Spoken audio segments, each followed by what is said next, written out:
What's up everyone, how are you all? Today we are back with another blazing Naruto story. What if Naruto was imprisoned in Root and Danzo turned him into a weapon?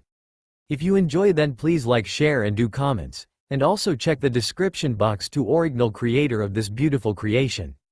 Sasuke? Naruto looked up on the crumbling form of one Uchiha Sasuke, top rookie of the year, hated rival and the official golden boy of their village.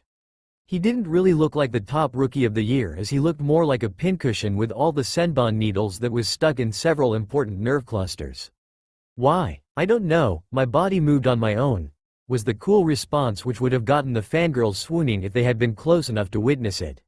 Sasuke fell face down on the concrete bridge and everything went deathly quiet. You could have dropped a pin drop.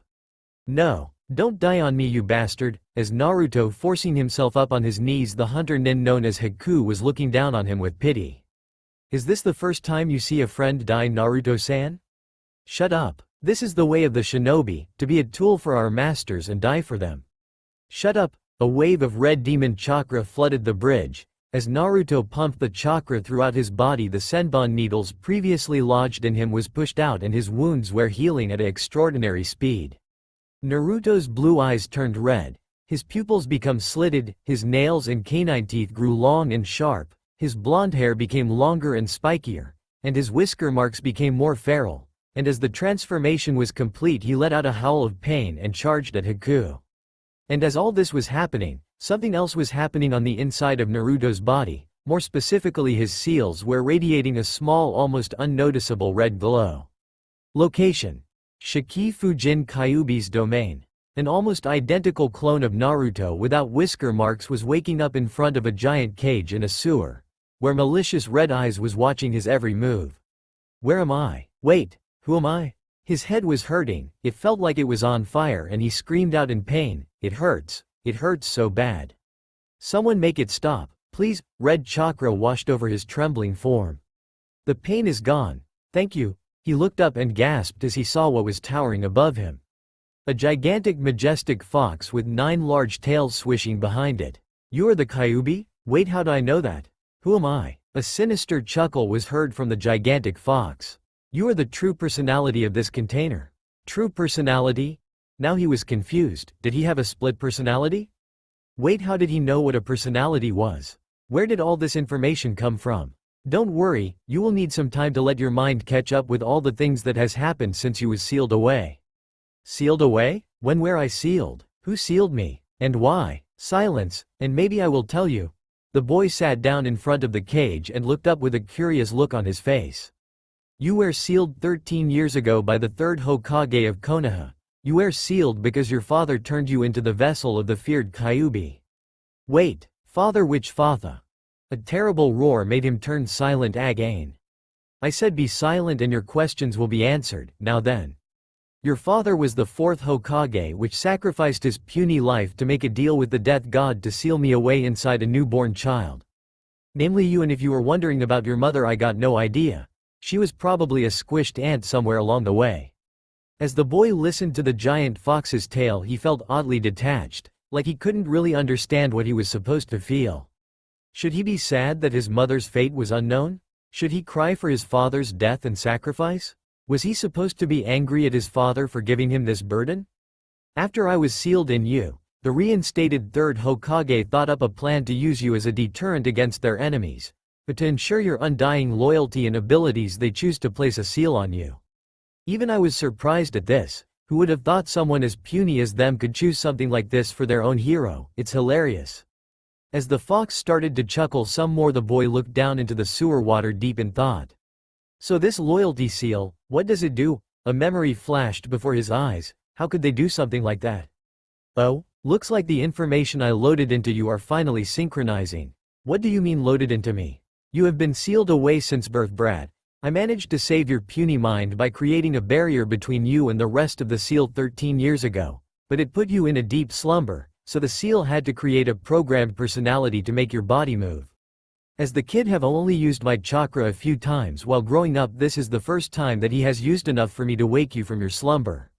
Since you have been sleeping for so long, you don't have any memories, since the loyalty seal is keeping those away from you, so I had to give you the memories of your life through me." I'm too kind for my own good, don't agree? Then who am I really, Kyuubi Dono? Oh, am I a lord now? Haven't been that for a couple of 100 years. The laughter of the demon shook the cage and made small tidal waves of demon chakra spill over the cage floor. You know when to show respect. That's good, we can work with that. You are Namikaze Naruto, which was your given name. If you want to keep that or make your own is up to you. Even if I would find it hilarious for Konoha to know who their Jinchuriki truly was. Then Kyuubi Dono, as Namikaze Naruto went on his knees before the demon fox. I am your humble servant and retainer, your will is mine. Let me be your tool of vengeance. At least as long as I need you, Kyuubi. What the future brings no one knows after all. Good, that will make this a lot easier. The first thing we need to do is get rid of this leech that is controlling your body. Kyuubi Dono, can I ask a question first? You already did, but sure, one question before we run out of time. Naruto bowed his head lower. Am I really this stupid? I mean, pranking and stealing the forbidden scroll? The Kyuubi let out a short laugh. Good boy, you show that intelligence of yours. No, you aren't that stupid. That is the loyalty seal's doing. It actually restricts some of your brain, and because I protected you, the seal had to compensate in some ways. This seal wasn't made for newborns.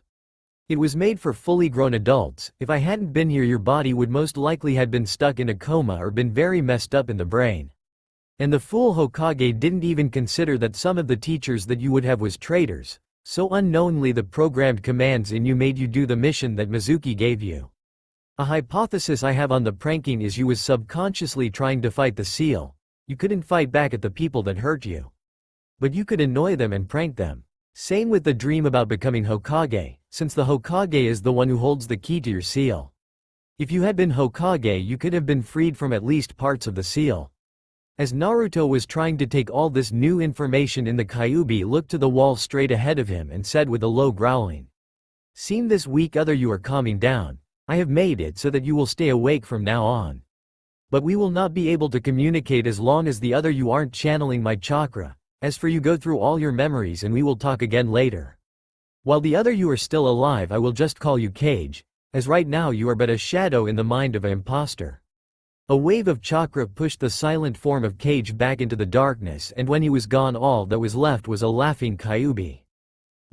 He reacted even better than I thought he would. But then again, he knows how it feels to be sealed.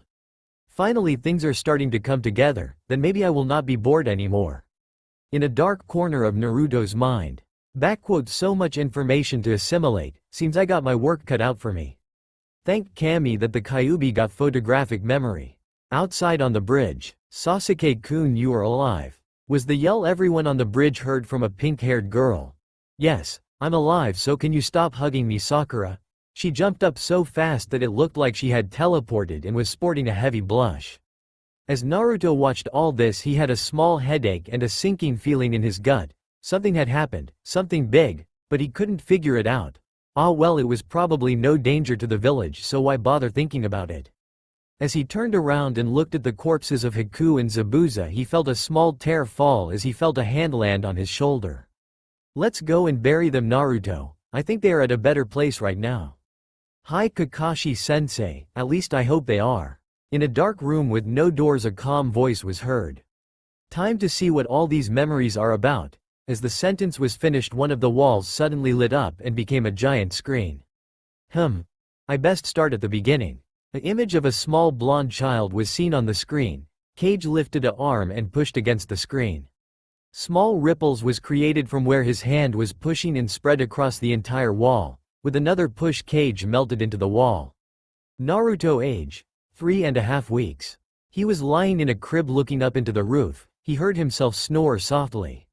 So even if I sleep, the Kyuubi can record what's happening. Interesting and useful. The door into the room opened silently as a small ray of light illuminated the room. The door opened so silently and I can't hear footsteps, must be a ninja. A shadow stood above the crib and blocked his view to the roof. The shadow spoke. So this is the almighty Kyuubi? Oh, how the mighty has fallen. I can't believe that the Hokage lets you live, demon. Well, I can console myself with that. You will become a tool of the village. A weapon to serve the ones you thought you could destroy. This voice. He could hear a new person speak from the door. Inu, dog, San, what are you doing here? The shadow turned against the door and the light showed his face. Hitaki Kakashi, genius shinobi, student of the 4th Hokage and currently one of the more prominent Anbu members, turned against the door and shrugged his shoulders. Nothing, Hokage-sama. I'm just checking the security. It's awfully lax, don't you think? And I wanted to take a look at the seal that sensei created. Sarutobi's lifted an eyebrow and asked the young Anbu. Well, Inu-san, are you saying you want to take the duty of guarding him? Kakashi touched his dog mask and looked back at the crib.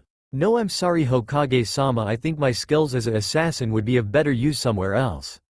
I understand, Inu-san. Then would you please follow me? I got a new mission I think you would be suited for. Sarutobi walked out of the room while Kakashi took a last look at the small baby in the crib and whispered.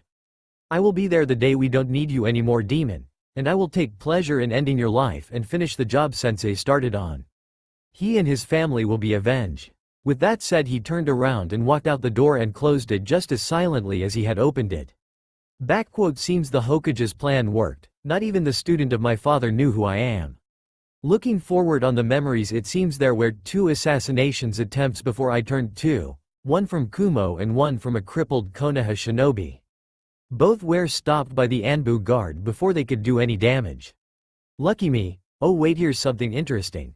Naruto age, 2 years old. The 10th of October. He was sitting in the Hokage's office on one of the chairs, his eyes were almost closed. He was halfway into slumber when 2 voices was heard talking. So when will he be allowed to enter route training, Sarutobi? When he turns 3. He opened his eyes a bit more after hearing the voices talking. Looking across the desk, he could see Sarutobi looking at the man that sat across the desk from him with annoyance. We have already talked about this, Danzo. He will have to turn 3 before we can start to take him away from the orphanage without making it too suspicious. Why do we have to do this pointless act, Sarutobi? If we want our enemies to actually fear our weapon, we need to sharpen it. Sarutobi let out a sigh and locked eyes with Danzo. Don't be a foolish. How do you think the council will react if they see that we train Naruto to become stronger right now?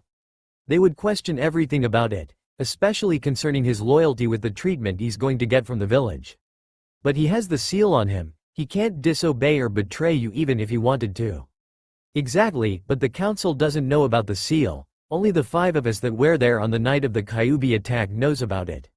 Sarutobi looked down onto the desk and started to shuffle through his paperwork. And the council are never to be told about that specific seal. Why not? It's extremely useful, and if they knew, we could start molding him into a weapon already. Danzo almost sounded hopeful when he looked at the Hokage. Because it would cause an outrage if they got to know about the seal. Do you have any idea how bad it could be if someone got information about this seal? No? Let me tell you then, Danzo, and listen good. We are a ninja village loyal to the land of fire and its lord. Or at least that's what they want to believe. If it gets known that a seal that makes the bearer completely loyal to the Hokage, the rumors will spread of rebellion or disloyalty. It will start small, but the seed of doubt will be sown. The daimyo will demand to see how and what the seal are used for. Do you want to hand over the SS class files of the village to the daimyo and ask him what he thinks of it? What would you think if your ninjas, if they got a hold of a powerful weapon that they made completely loyal to themselves without telling you? No, Danzo, we can't let anyone know about this seal. The villagers themselves will start to wonder, and what about our ninjas? They are already paranoid enough. How do you think they will react to the knowledge that there is a seal that can make them completely loyal to Konoha against their own will? Taking a short break, the Hokage wanted to make sure that Danzo understood what was at stake. Konoha is the strongest, since our strongest ninja are willing to sacrifice their own life for the good of the village. But what about the rest? The ones that are the foundation that Konoha is built on, the ones that makes everything work. What would they think? If I'm not loyal enough, they might brand me with the seal to ensure my loyalty. Mistrust and dissent would be all that we gained. Our enemies would have a field day with using this to break down our image as a powerful and loyal family to our clients. We would lose income and prestige. Did you also forget about the anti-slavery laws that was passed around 20 years ago? It's hard enough to keep the focus away from the Hyuga's branch families. We have had to kill people just to make sure that problems like this didn't arise. All the way through Sarutobi's rant, his voice had been completely emotionless, which made the entire speech so unnerving for Danzo, who felt like he was being scolded by his teacher for acting like a moron in class. The room was deadly quiet as Danzo was processing what he had been told as Sarutobi said in a voice that broke all arguments. No one shall ever know about this seal and that is the way it will be. Do I make myself perfectly clear, Danzo? Bowing his head, Danzo murmured a quick, "Hi, Hokage-sama," before rising from his seat. Sarutobi started to read his paperwork and gave a last comment. "He will be given to your care when he turns 3, don't disappoint me with this." The unspoken threat hanging in the air. "Hi, he will be turned into a weapon to be feared, I can promise you that, Hokage-sama. I will have everything ready for him." Danzo gave a quick glance at Naruto before he walked out the door. Naruto stared at the Hokage for 15 minutes before Sarutobi looked up at him. The old Hokage gave a small smile and rose from his chair. "Sleep now, Naruto, and forget all about this. Oh, and happy birthday." A short chakra flare from Sarutobi and everything went dark. Root? Wasn't that the secret Anbu section that he activated on the day I got sealed? This is interesting. What happens next, I wonder. Naruto age 2. Night of 9 feet th October. The orphanage was quiet as the grave as a shadow was moving through the halls like a ghost. The shadow stopped outside the door to the basement and listened for any noise on the other side. After a couple of minutes the shadow nodded to itself, seemingly content with what it could detect. It raised its arm to the doorknob and started to open the door when everything went black. A sigh was heard as a larger shadow came from the corner of the hallway. "Why do we have to guard the demon Taiko, Captain? Shouldn't it be able to protect itself?" said the Anbu that was walking from the corner with a monkey mask. "I don't know and I don't care, Saru. Monkey. It's a mission from the Hokage and that's enough for me," said another Anbu with a white cloak as it dropped from the hallway roof. Wearing a crow mask. Another one of the Uchihas. "You know what to do, Saru." The monkey-masked shinobi did a quick salute and lifted the unconscious assassin over his shoulder. "I'll carry this guy to the military police then, Taiko. He will probably get away scot-free. Still want me to drop him off there?" With a nod from the crow-masked captain he opened a window and disappeared in a shunshin. The captain stood still for a few seconds before seemingly disappearing into thin air and the hallway went silent once again with a small breeze coming from the now opened window. If anyone had been paying attention they could have seen a blue eye from a small hole in the door. Another? So the Uchihas doesn't like me, go figure. Naruto age 3. The 10th of October. Naruto woke up in the basement of the orphanage and jumped up in surprise when he looked up on an unknown ninja. The ninja was wearing what he had started to associate with his guard. He knew they were elite something. Only this one had a completely white Anbu mask with no markings. "Good, you are awake, Uzumaki Naruto. Follow me, it's the will of the Hokage." Naruto's mind went blank and his body moved almost on its own accord as he stood in front of the white-masked Anbu. Mind control? No. The seal, it must be a command word for activation, so that people can use it without having to know about the seal itself, probably a basis command. The ninja turned and looked around the room. The basement was just a big storage room with a lot of junk in it that had been collected up through the years. It was almost filled to the top with old clothes and furniture except the stairs that was on the opposite side of the room up the right wall, and a small bookcase at the left wall that had seen its better days. The ninja walked over to the bookcase and put a hand behind it. A soft click from a button was heard and the bookcase moved out of the way. The ninja did a follow me sign to Naruto who fell in behind him and they started their walk into the unknown. They walked through what seemed to be sewers in silence for what felt like an eternity, until they got to a standard metal door where the ninja knocked the door in what sounded like a random sequence. No sound was heard. After awaiting a minute the ninja did the same thing again and this time the door opened to reveal another corridor where two more of these white-masked Anbus were standing. "Welcome back, Ichi-san. 1. Thank you, Ni-san. 2. We are here to meet Danzo-sama. Go right ahead, he's expecting you." No emotions in their voice. "Well, I'm not really one to talk now, am I? Since I don't truly know what emotions really are or how they feel. Well, that will hopefully change with these memories." The white-masked ninja named Ichi gave a small nod and made the follow sign to Naruto who fell in line yet again as they moved down the corridor and entered a big and poorly lit hall, where Danzo sat on a throne. He was seemingly busy reading some files when they entered and ignored their presence. Ichi kneeled before the throne and looked like he had frozen in stone. Naruto just stood there, his mind blank and body stiff as a robot. 30 minutes later. "Good, Danzo finally looked up from his paper and looked at Naruto. Seems you have patience, Ichi leaves, dismissing the white-masked ninja with a wave of his hand. Hi Danzo-sama, and with a fast shunshin he was gone. Danzo was still looking at Naruto with interest, sizing him up. Good, the seal seems to work, you even have the emotions of a Nei operative, that's excellent. It will be a pleasure to mold you into something useful for Konoha. Naruto was just standing there looking straight ahead, mind blank. Uzumaki Naruto, you have fulfilled the will of the Hokage. Suddenly Naruto seemed to loosen up and looked around. The emotionless tool traded with a scared and confused child. Naruto, the voice of Danzo broke through his rising panic and he looked up on the crippled man. Who are you? The confused child looked suspicious. I am Danzo, leader of the special Anbu section called Nei and your new caretaker. You will be trained as a ninja to become useful to our village, is that clear? Ninja? Why? Uzumaki Naruto, it's the will of the Hokage that you will become a ninja, is that clear? Stiffening Naruto nodded and gave an emotionless, hi. When talking to me I expect you to show respect and call me Sama, is that clear? Hi, Danzo-sama, came the emotionless reply. Good, you will be training with Ichi, Ni and 2 other trainers called San, 3, and Yan, 4. Who will be training you in the basic ninja arts. You will be training during the nights while in daytime you will change back to your normal persona and mingle with the rest of the orphanage. After each training session you will come back here and report your progress to me, is that clear? Hi Danzo-sama. Looking very pleased, Danzo gave Naruto a rare smile. That's good. Uzumaki Naruto, now go talk to Ni for him to give you the equipment you will need.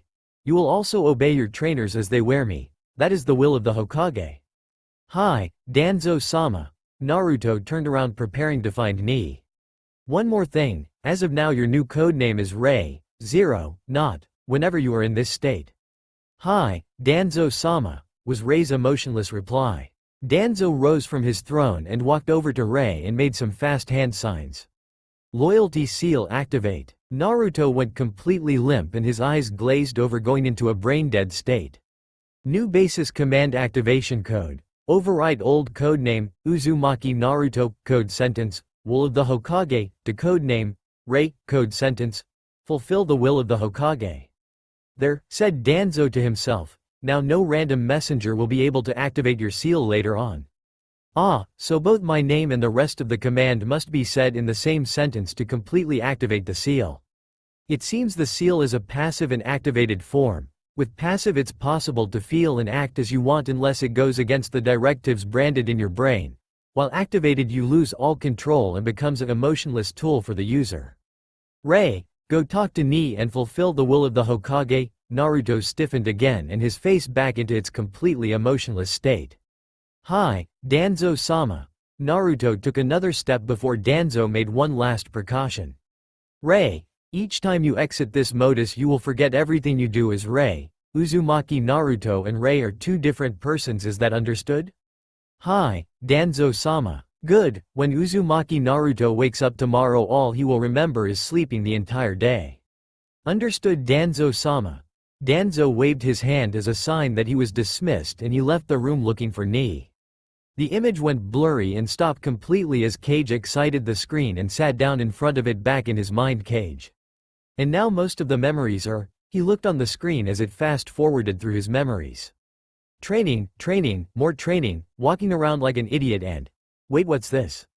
Not much had changed for Naruto during the 3 years that he had been training for Nei. He was taller and more muscular, and to the outside world he was a noisy little brat that everyone loved to hate.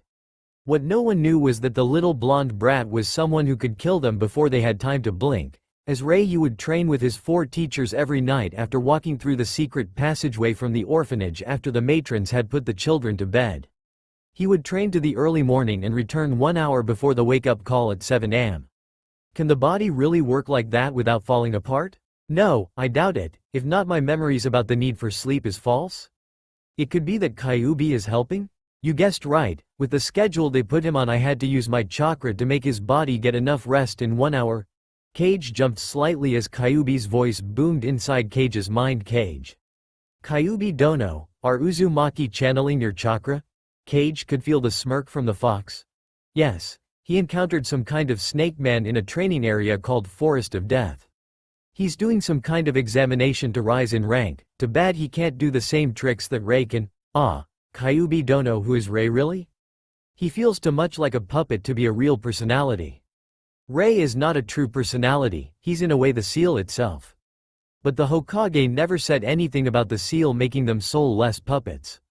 That's because they are foolish humans. When the seal was branded on you, it didn't have anything to work from. And as I told you before, the only reason your body is still walking is because of me. I had to heal your brain so many times during the first 2 weeks of your life before the mind adapted to the seal and did the only safe thing. And what is that? It turned itself off and only followed directions given by the seal, which in proxy made you a puppet that could only fulfill the orders of the Hokage. Then what about the Uzumaki personality? And how could a mindless puppet learn anything?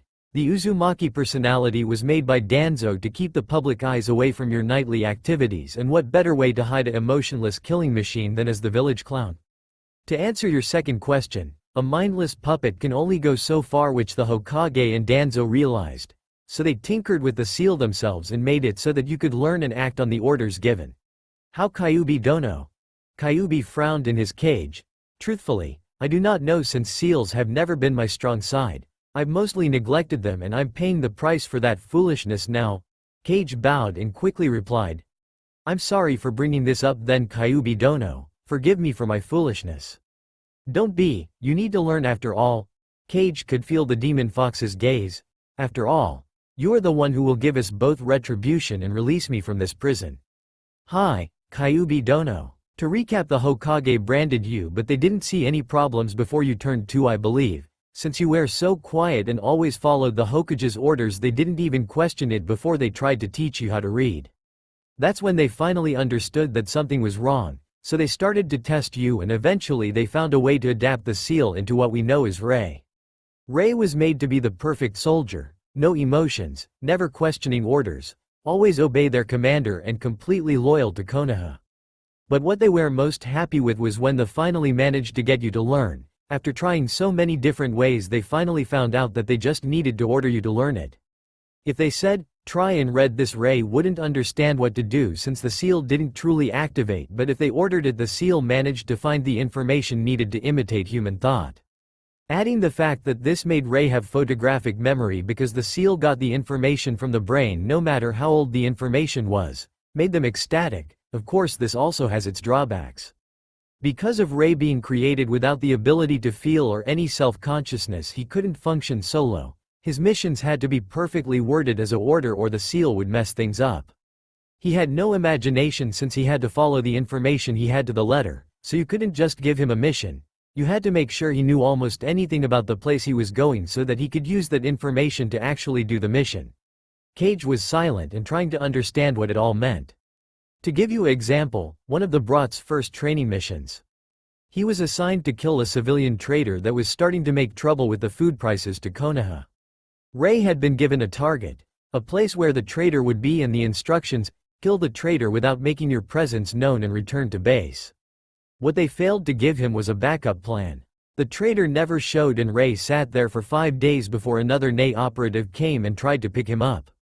But as the operative hadn't received the command sentence and tried to take him back to base, his mind classified him as a threat to his mission directive and killed him. After that failure, they had to go back to the drawing board for a while. Eventually they taught him the shadow clone skill and had him read books on tactics, espionage, infiltration, assassination, interrogation, tracking and other shinobi skills. The most important thing he learned was geography. They gave him every map they had. All of this served as an archive for Rei to get information and become a bit more flexible, but he is still bound by what he knows, and if he got into a situation where he didn't have information, he would be in deep shit. They solved all of this by giving him a partner. But how could the Uzumaki personality act like it does solo then? The biggest difference between Rei and Uzumaki is that Rei is a puppet soldier and Uzumaki is an infiltrator that has to be able to adapt. That and the Hokage dared not change Rei's personality more than he had already done, since it had become intertwined to the core of the seal. Uzumaki was made to make him seen as a useless and annoying brat so that people would drop their guard around him. His main purpose was and still is to be a spy for the Hokage. At Cage's curious look, Kyuubi let loose a malicious laugh. You will see what I mean later on, since you are coming to some of the more fun memories and I don't want to spoil them. The Kyuubis went silent for a few seconds and spoke quickly. Curses, this worm of a man knows some sealing techniques. I will speak to Eula. And then the Kyuubi had been closed off from Cage. He stood up and walked to the screen. Time to see what the Kyuubi finds so fun then, and find out about this partner, and he melted into the screen. Nei headquarters. Naruto's age, 6 years and 7 months. After a particularly hard examination from his trainers, Ray stood at attention, not showing any discomfort about his sweaty clothes. He was outfitted with standard Anbu gear, which is black ninja pants and a mesh undershirt, while wearing Anbu armor on top with a completely white mask at his hip. He had a ninjutsu on his back with the handle over his right shoulder and a kunai pouch on the right hip. His main trainer for 3 years, code named Ichi, looked on his young charge with a tiny bit of pride. Ray, your training with us is complete for now and your skills has been graded as sufficient and you will be given a new assignment with a new superior officer. Now go report to Danzo-sama. Affirmative, was the monotone reply as Ray disappeared in a shunshin. Ray knelt before Danzo's empty throne silently and waited yet again for the old commander. 5 minutes later, Danzo appeared with a short Nei ninja at his left side. He gave a short glance at Ray before sitting down on his throne. Ray, this is your new superior officer, code named Tengu. He will take you with him on missions that we feel you are qualified for, and when you are not on missions he will train you. Is that understood? Hi, Danzo-sama. Good, I got a mission that would test Ray's skills. Here's the briefing. Danzo took out a folder from his kimono and threw it over to Tengu, who picked it from the air and opened it without moving from the spot. Ray, another Nei operative, will take your place as Uzumaki Naruto for the week while you two are on the mission. I accept results from you too. He looked over to Tengu. You will debrief Ray as soon as you have left Konoha. Remember to destroy the mission folder when you have it memorized. Now leave me. Only a soft breeze was felt when the two ninjas disappeared into the shadows and went on their way. A low chuckle was heard from Danzo's room, and if you strained your ears you could hear a whisper. Yes. I expect great things from you too. Two blurs moved through the sewers of Konoha. As Ray and his new captain got close to one of the many exits of the sewer, they slowed down and Tengu made a halt signal. Two onyx eyes looked at the blue-eyed child next to him. I will need to pick up some supplies for us both. What is your current inventory? The voice of Tengu was monotone and sounded almost bored.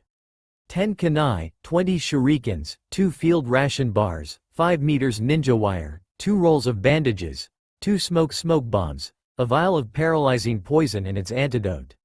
Was the reply. Tengu remembered his debriefing that he got from Danzo and the Hokage about this specific ninja.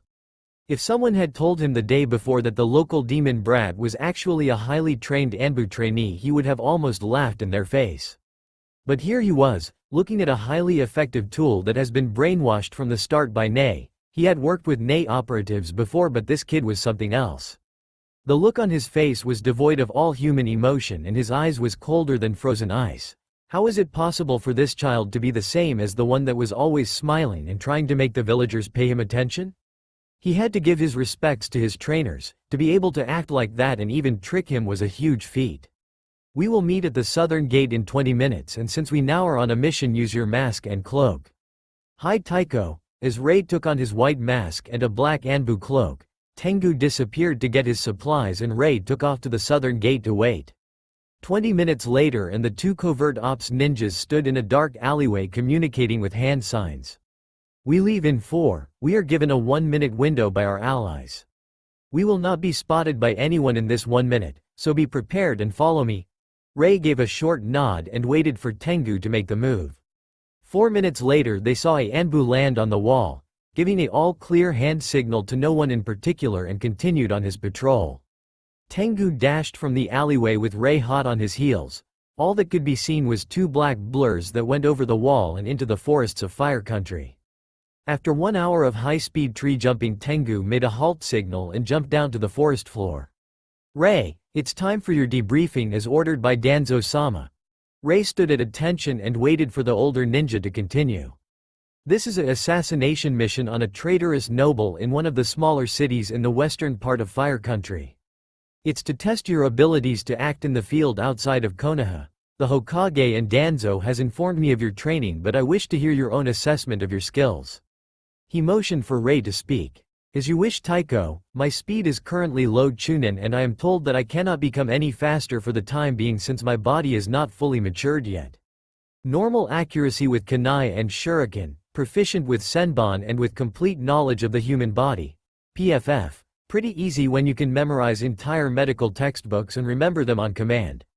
I cannot use genjutsu, but I am good at removing them. Standard Anbu training with ninjutsu and hand-to-hand combat. My chakra levels is mid-chunin, high genin chakra control, and as for ninjutsu, I currently am unable to do any high-leveled elemental manipulations, but I have some jutsus from several elements.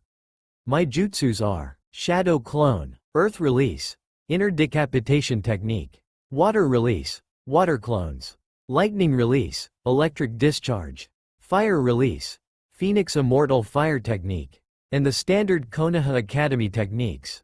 I currently have no wind techniques. I am adept at silent homicide technique as I am a tool to assassinate the enemies of the Hokage.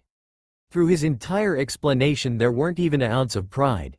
It sounded like he was just repeating something he had heard from his trainers. Well, that will do for now, said Tengu as he looked at his new partner. He knew all about his skills as he had been briefed by the boy's own trainers, but he wanted to hear it from Rei himself. The town is called Wajima and is close to the border of Taki and Ain. It will probably take us 2 days to get there at our current speed. We will discuss how to get to the target when we get there, so let's move out. Tengu jumped back into the trees and Rei followed, always 2 branches behind Tengu so that he could react and take action if they got ambushed. It was a standard technique from one of the first books he had read. As they traveled to Wajima, Rei's thought were solely focused on his task. His mind going through all the books of assassination that he had read and memorized, he was ready to do what was needed for the glory of Konoha. 6 days later, the 2 young ninjas knelt before Danzo's throne. They were dirty and you could smell the sweat from them, but they didn't even seem to notice the smell, and only the tired but monotone voice of Tengu could be heard. We reached the city of Wajima late on the 2nd day and rested until the morning on the 3rd day before I gave Rei the last information from the briefing so that we could plan out the assassination. After formulating a crude plan, I spent the morning on scouting the mansion of our target. After getting a confirmation about our target's position, I waited until dusk and called in Rei, who found the target sleeping in his personal library. Rei killed the target by using senbon needles to paralyze him and shortly thereafter stopping his heart.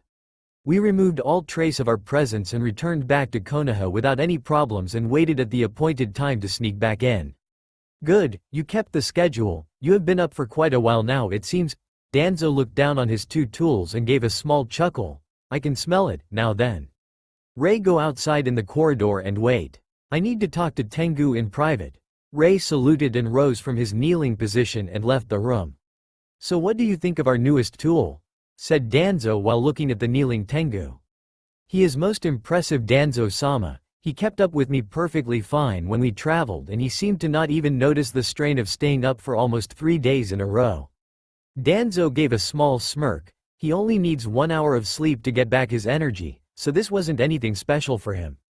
He will become an excellent tool, especially with the help from you, right, Itachi? Tengu rose as his name was mentioned and removed his mask. The onyx eyes of Uchiha Itachi flashed red as he looked at Danzo. Hi Danzo-sama. The way you have brainwashed him, he will become an excellent tool. But are you afraid that the brainwashing will break? It will not break, it's foolproof, said Danzo with a larger smirk. So you have no objections about him becoming your partner then? None at all, Danzo-sama. I think me and Rei will work very well together, but if there are nothing else, Danzo-sama, I would like to retire to my home for some sleep. I am not able to re-energize after only 1 hour of sleep after all. Itachi placed his mask back on and prepared to leave as Danzo gave his casual dismissal. Go then, Tengu. And meet back here for training in 3 days. You will have to learn how to use him before I will send you on missions where you can expect resistance from bodyguards or ninjas. Tengu bowed and left the room and stopped as he saw Rei standing at attention outside Danzo's office. Our mission is over, Rei-kun. Return to your quarters and reactivate your other persona, that is an order. Hi, Taiko, said Rei before he turned and vanished into the shadows. And so started a weird relationship between 2 broken youths. One turned a tool for his village, the other a tool for his clan. Both used by those who should have protected them. Did you know that there are currently 37 different Pocky flavors? My favorite this week is honey-flavored Pocky. A monotone voice said as a teen decked in Anbu uniform with a white cloak and name mask entered the headquarter. "Yes, Tycho," was the cold, emotionless reply from his young partner that followed him inside, dressed in same gear as his partner but with a black cloak. "Oh, how did you know that?" Surprise evident in his voice. "You told me this yesterday." "Oh, I did? Strange, I can't remember it." "Well, I do get exited when I talk about Pocky," said the teen, sounding almost giddy. As his partner didn't give any reply, he continued with a serious tone. "Time to report to Danzo-sama and Hokage-sama. That spy was trickier than I had expected." "Hi, Tycho." The two operatives walked down the corridor leading to Danzo's throne room when they heard two voices speaking. "Sarutobi, I know we gave the Uzumaki personality a good amount of leeway, but this is too much. He's walking around doing ridiculous pranks and tells anyone who will listen that he will become Hokage, and I know we didn't put that idea into his head," said the voice identified as Danzo. He was interrupted when a more stern voice cut in. "I know, I've even started to take some days off a month to walk around with him in the village to make the villagers feel safe and get used to him, while also checking up on his seal. I am no seal master, but I do know how to check them, and the seal is as strong as ever." "Then what could cause this? And should we be worried?" "No need to worry, I had Inoichi check up on him. He thinks it's his subconsciousness that's trying to rebel. He assured me that it had no chance of overpowering the seal." "You told him about the seal?" said a surprised Danzo. "Yes, but don't worry, he's completely loyal to me and he supports what we have done to Rei. He actually wanted to help more, to create more barriers on Rei's mind. But when he checked, he decided it was too risky. The seal actually restricts some of Rei's brain when he uses the Uzumaki mask, so creating more barriers would probably do more harm than good." "What do you mean restricts?" "When Rei gives reports, he doesn't seem to have problems remembering everything he did as Uzumaki." Curiosity creeping into Danzo's voice. "Just what I meant, it restricts him. We wanted him to be completely different than Rei, and that is what we got. When we made him, I think we might have created a completely different personality instead of just a mask for Rei. Rei can remember all that Uzumaki does, but Uzumaki doesn't even know who Rei is." Sarutobi had entered his lecturing mode and didn't even seem to notice the two young Nei operatives that had stopped in the corridor outside Danzo's throne room. Itachi looked over at Rei, who had stopped 2 steps behind him when he paused to listen to the conversation. "Seal? What kind of seal? Personalities? What's all of this? I thought he was brainwashed, like that other batch of kids," he snapped out of his thoughts as Sarutobi kept his lecture going. "Only one way to find out, it seems. But creating this mask might be very good luck for us." "Oh, how so?" Sarutobi started to smile while chewing on his pipe. "The hardest part of infiltration is to trick the enemy to believe that you are who you want them to think you are. That's why the best infiltration operatives are trained from young age to do a specific job, since a veteran ninja got certain quirks, walk, motions and reflexes that can give them away. With this mask, Rei doesn't just pretend to become a different person, he really becomes a different person, and in this case Uzumaki Naruto, village clown and failure. He doesn't remember any of his skills, even his reflexes becomes dull, and he walks like a civilian, not like the assassin he is. Also, he cannot give away information his brain tells him that he doesn't know. I'm sure you can see the advantages this gives him in a role as a spy. He's trained to resist torture, he would never give away information anyway, and how will this help him? If he doesn't remember his skills, how can he infiltrate and spy? And what if he gets into a combat situation where he can't get away with only using his skills learned as Uzumaki?" Questioned the intrigued Danzo. "He is trained to resist torture, yes, but how about mind probing? Like Inoichi does, even he couldn't pierce the seal to learn the secrets of Rei when he was using the Uzumaki mask." Danzo's eyes widened, and concerning his abilities, "Inoichi tells me that we can make Rei unblock certain barriers in the mind so that when he's using the mask he can do things instinctively. During life-threatening situations, Rei can also break through and take over.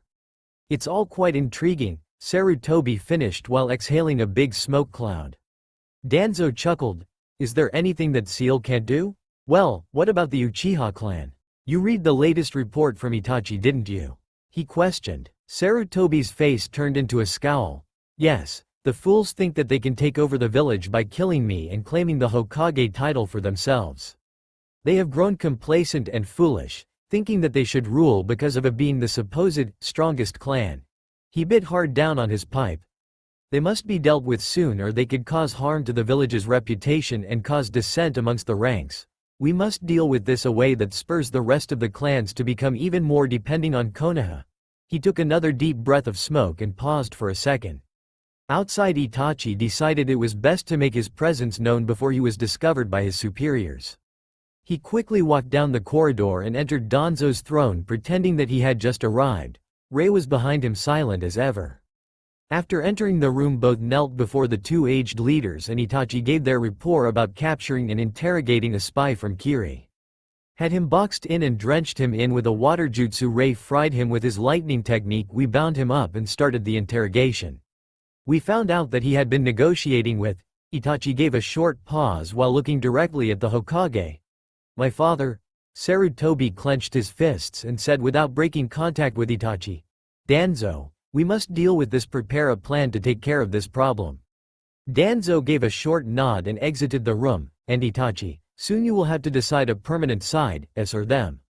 Dismissed, he waved Itachi away as he looked over on Rei. Rei, I need to talk to you for Abbott. Itachi disappeared in a shunshin. While Rei straightened up and stood at attention. Give me a profile on Operative Uchiha Itachi, code named Tengu. Hi Hokage-sama. His voice emotionless as always as he gave his report. Name: Uchiha Itachi. Code name: Tengu. Age: 13. Official status: Anbu Captain. Restricted status: Ne Experimental Assassin Squad Captain. Last psychological evaluation showed signs of emotional problems with a tendency to take things to the extreme. Actual proof for this has been discovered during our 10 months together. Based on the books and profiles that I have been ordered to read, I have discovered that he is showing the classical signs of a trauma from seeing death at young age. Itachi deals with the pressure of being the best from his family and being trained from birth to become the strongest Uchiha of his generation. By showing signs of being a prodigy at young age, he speed up the process of entering ninja service. Became genin at 7, mastered the Uchiha bloodline. The Sharingan at 8 during a C-B-class mission where he killed 2 C-class missing nins at the cost of a teammate, which also gave him improved memory capabilities that further damaged his psyche. He might also live with a small survivor guilt syndrome. He entered the Chunin exam at 10 passed and got drafted to the Anbu shortly thereafter. At 12 he was personally chosen by Danzo for a secret route project named Zero. After 4 months of working with Project Zero at age 13 he was officially promoted to Anbu Captain while his files remained classified. Rei gave a short pause as Sarutobi asked a quick question. You say you have proof for his trauma, what are those? As the last official psychological evaluation wrote, he has a tendency to take things to the extreme. Evidence of this that I have observed is, he will go to all lengths to test his own capabilities against strong opponents. Obeying all orders without exception. Lives after the shinobi code word for word. And his Pocky obsession. Sarutobi raised an eyebrow. Pocky obsession? Yes, Hokage-sama, he really likes Pocky. In his own words, my Pocky is my life. Touching it will earn you a beating. Stealing one will earn you a one-way ticket to hell. Very good, you are dismissed, Rei. A quick nod and Rei was gone. Ne headquarters. A month later. Itachi and Rei was kneeling in front of Danzo and Sarutobi. The mood was tense and Itachi could feel that something big was coming up, something life-changing. Itachi, it's time that you chose, said Danzo. Chose what? Asked a slightly curious Itachi. The clan or the village, Sarutobi replied somberly. Time seemed to stop for Itachi as he processed the complications of what the two elder leaders had said. His brain worked at light speed and then suddenly he had his answer. The village, was his monotone response. He was proud over his ability to keep his emotions in check even as he could feel the battle lust rising. If this was what he thought it was, he could fight the supposedly strongest Uchiha, his own father. The joy. A grim smile formed on Sarutobi's lips. Very good, Itachi. I knew we could trust on you to do this for the good of the village. Danzo will explain the plan for you too. I am needed elsewhere at the moment. And with that the Hokage disappeared in a shunshin and Itachi knew that he had chosen the right option. If he had chosen to go with the clan he would never have seen another day. The Hokage had been armed for battle as he had gotten a glimpse of his famous armor when he shunshined away. Danzo looked over his two favorite tools and grimaced. After the plan had been accomplished, he would lose one of his most valuable operatives. He motioned both of them to follow him over to a large table with a map over Konoha. The plan is simple: exterminate the Uchiha clan. There are only two parts that have been decided as of today, and that is that you, Itachi, will have to take the blame for this, and in light of the new intel you gave us about your clan latest secret meeting is that the deadline is 1 week. Itachi frowned. A week to plan how to exterminate the entire Uchiha clan, the supposed strongest clan in Konoha. The frown turned into a small smirk as Itachi thought about how challenging this would be. This will give me a good estimate of my strength. Why must I take the blame, Danzo-sama? We should be good enough to do this without anyone seeing us. Danzo tapped his fingers on the table while considering if he should tell them or not. Seemingly deciding that they needed to know, he spoke up. If the killer had been unknown, all the clans would become paranoid about who would be next. They would also question the village about how someone could sneak in and kill off the entire Uchiha clan without any Anbu noticing, which would be a huge embarrassment for the Hokage and Konoha. By having you take the blame, they will still be scared and it will still be embarrassing for Konoha, but it will be better than an unknown non-Sharingan wielding ninja that sneaked past the entire defense force of Konoha to kill elite clan. It will then be the genius prodigy Uchiha Itachi, Anbu captain that cracked under pressure from being trained from birth by its clan. This will make many of the Hokage's reforms lose its protesters. We will finally be able to draw out the ninjas that are trained by their own clans and give them mental conditioning from younger age, so that problems like what happened with your clan won't happen again. Danzo picked up a folder and briefly read the papers in it and looked back at Itachi. Your brother is the youngest Uchiha right now, correct? Itachi raised an eyebrow and nodded. He will be left alive then. Itachi looked confused. Why? Because then the rest of the council won't feel like they lose the Sharingan. Even if your clan is trying to do a coup d'état, the Sharingan is a symbol of Konoha's might, so we will need it again for political power sooner or later. Another objective of yours will be to make your brother hate you so that he will want revenge. He will be craving power and that will bind him to Konoha later in life. In case that goes wrong, we will just have him breed with some suitable females and kill him," said Danzo while looking back down into the folder. "I guess I can let him live then, Danzo-sama. Maybe he will become a suitable opponent later in life if I let him fester in his hate." Itachi looked back at the map of Konoha and specifically the Uchiha sector. He suddenly remembered something he had read a long time ago. If I remember correctly, there is another level of the Sharingan. Danzo's head shot up from the folder he was reading and gazed at Itachi. "Explain," was all he said. "By killing your closest friend you gain something called Mangekyo Sharingan, which have amazing combat capabilities." Danzo's eyes widened. "If you get a power-up from something like that, it will help us immensely, Itachi. Who is your closest friend?" "Shisui of the Mirage and Rei." "Rei?" questioned Danzo. "Yes, Rei. I feel some kind of kinship with him as we are both weapons created by someone without the opportunity to choose for ourselves. We have both accepted what we are and we live to do what we do best. I feel hesitant to kill Rei." Itachi sounded almost confused by his own words but quickly covered it. "So I will kill Shisui and gain this Mangekyo Sharingan instead. Hopefully he is a close enough friend for that," finished Itachi. "Yes, that will be the first step of the plan. You will have to make it seem like an accident happened, since we do not know how long it will take for you to master the abilities of your new Sharingan. If I recall correctly, Shisui's squad is on a mission that is bound to return in 2 days.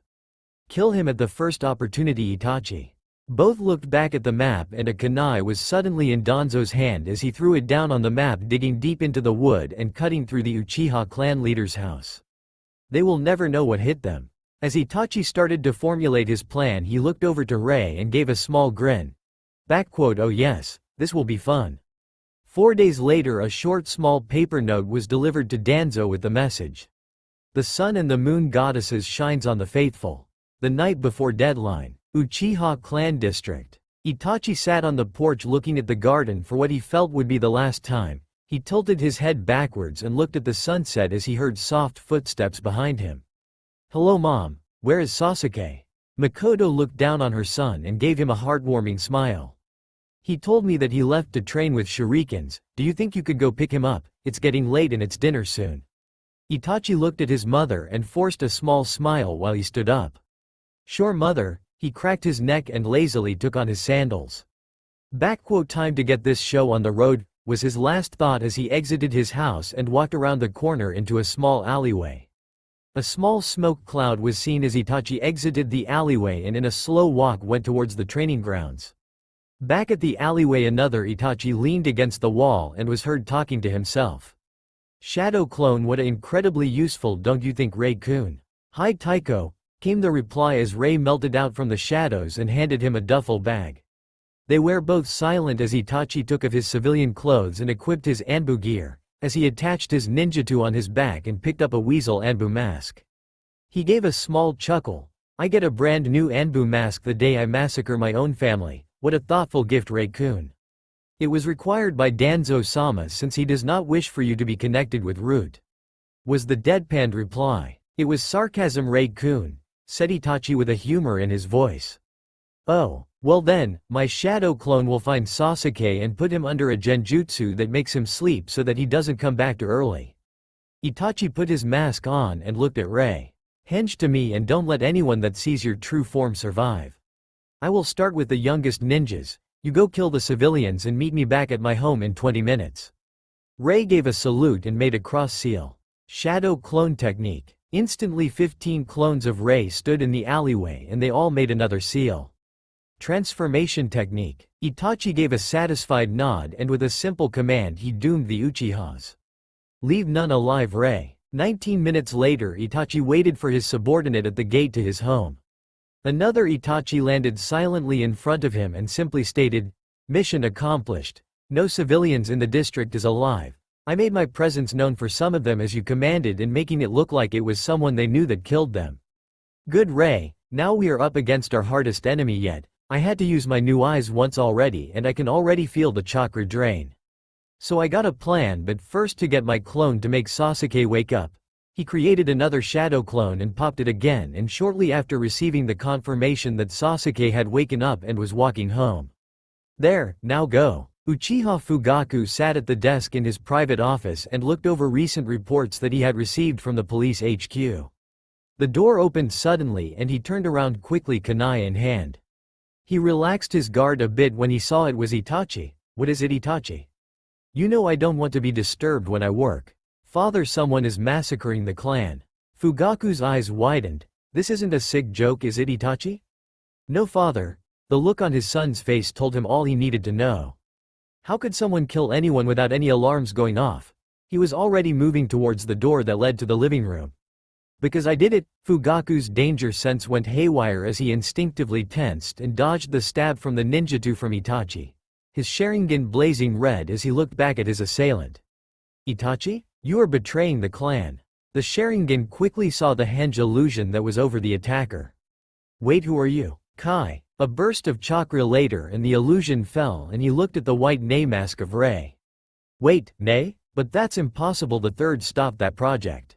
"Oh god, they know everything." Ray pushed on while his target was confused and with a burst of speed he was next to Fukagu and sliced up with his ninjutsu. Fugaku jumped back just in time as he felt the tip of the sword cut his chin. "To slow," Fugaku yelled as he skidded backwards. He saw another person enter from his peripheral vision and tensed but relaxed as another Itachi entered and jumped with sword drawn against the Nei Anbu. Ray blocked Itachi's sword and pushed him back towards Fugaku and moved into a defensive stance. Itachi stood next to Fugaku and whispered to his father, "Go first and cover his vision from me. I will come low and to the right and gut him." Fugaku gave a nod and jumped forwards with a kunai drawn only to be blocked by Ray, who struggled to keep the older and physically stronger man back. "Now Itachi," Fugaku yelled as he suddenly felt a stabbing pain in his heart. "Wah, what cough, why?" Cough. Blood started to seep out his mouth as he turned his head and looked into the red eyes of his son, the three tomos spinning lazily. "To test this supposed strongest clan father, you all failed to meet my expectations." Itachi drew his sword back out and looked as his father collapsed dead.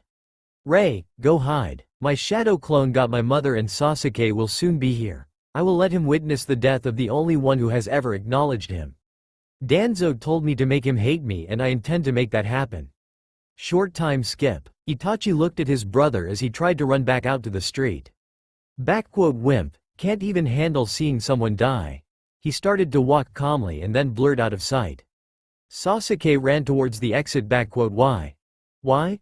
Why did Itachi kill Mom? He had to tell someone, he had to warn someone. He wanted to scream but he couldn't, he was too afraid. Tears started to fall and his vision got blurry. A breeze passed him and he collided into something solid. He looked up and gazed into the eyes of his brother. Seeing the condensating look from his brother made him snap. He pulled out a kunai and tried to stab Itachi, who simply sidestepped and knocked the kunai out of Sasuke's hand. And then, he spoke the words that would haunt Sasuke's dreams. Foolish little brother. You can't kill me, your hate's not strong enough. You're not strong enough. That's right, live in shame, run away, and live. Itachi's Sharingan eyes changed into those of Mangekyo. Tsukuyomi. Sasuke's BDOY collapsed as his brain went into shock. Grow strong now Sasuke. Become a challenge so that I won't regret leaving you alive. I even gave you the location of the Mangekyo scroll. Itachi walked out in the streets and said over his shoulder. This is the end for us, Rei. Next time we meet I will be missing Nin and you will still be under the effects of whatever seal the Hokage has put on you. His eyes gazed at Rei as to seemingly look through his soul. You cannot come to your full potential as you are now. One day I will return and I promise you that I will remove that seal that binds you here. He bent his knees and gathered chakra preparing to jump. And on the day you become your strongest, we will fight to see who has the most potential. And so Uchiha Itachi, scion of the Uchiha clan, went into the notebooks of history as the one who single-handedly massacred his entire family. Rei looked detached on the chaos around him, shunshined away, leaving a ghost town behind. So the almighty Uchiha clan got wiped out by two brats and I actually helped making Sasuke into what he is. Now that's hilarious. Cage melted out of the screen as he felt an influx of red chakra into his mind cage. He saw the red chakra flow through the room and engulf him and a sinister voice echoed in his room. The brat met his godfather and is currently learning to summon, so he's using my chakra, which is good news for us too as I am soon finished with the second phase of my plan to get you out of here. Cage looked a bit confused. What was the first phase, Kyuubi Dono? The great demon fox gave a snort. Waking you up, of course? Cage looked sheepish and gave a quick apology. Uzumaki is entering my part of the mindscape, so I will be unable to talk to you right now, but it's only a matter of time before I can execute the next part of the plan. Cage did a quick bow before he sat down and watched the screen again. Mission, training, mission, prank, mission, skip, skip. Only killing civilians and genins. What's this waste of potential? They don't want to get their tool killed or too well known maybe. Meeting with Danzo and the Hokage, failing genin exam for the first time. Wait, what? Back up to the meeting. More sound. Naruto age 12. Hokage's office. Sarutobi, you can't be serious. He's a... The third gave Danzo a hard glare and as Danzo sat back down into the chair in the Hokage's office he continued. Rei, from off today you will stop as a NA operative and will begin a new mission. You will become Uzumaki Naruto at all times. You will be charged with befriending Uchiha Sasuke and watch him for any signs of mental problems. Itachi was very thorough when he made Sasuke hate him and it might become a problem. If he ever goes beyond the lines of no return, your task is simple. Neutralize him permanently. You are already at the bottom of your current class, it should be no problem failing the test.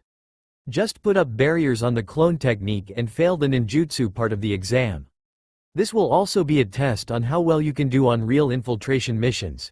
You need to learn more about human behavior after all. Do you understand your mission, Rei? Hi, old man, said the cheery voice of Uzumaki Naruto. So that's how it was. He failed his exams on purpose. But what about the exam where the Uchiha passed? Wasn't he supposed to stay close to him?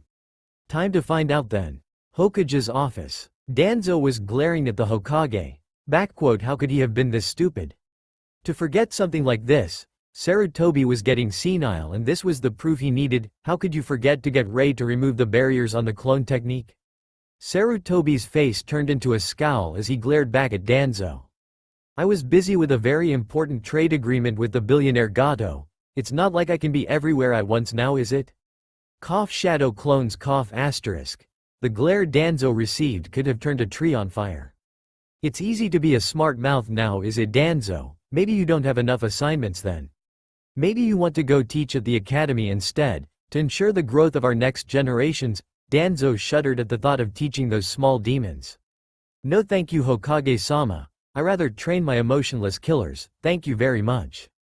Sarutobi gave a small smile, but as he opened his mouth for a witty reply, the door to his office flew open to reveal a Anbu captain who quickly knelt before him.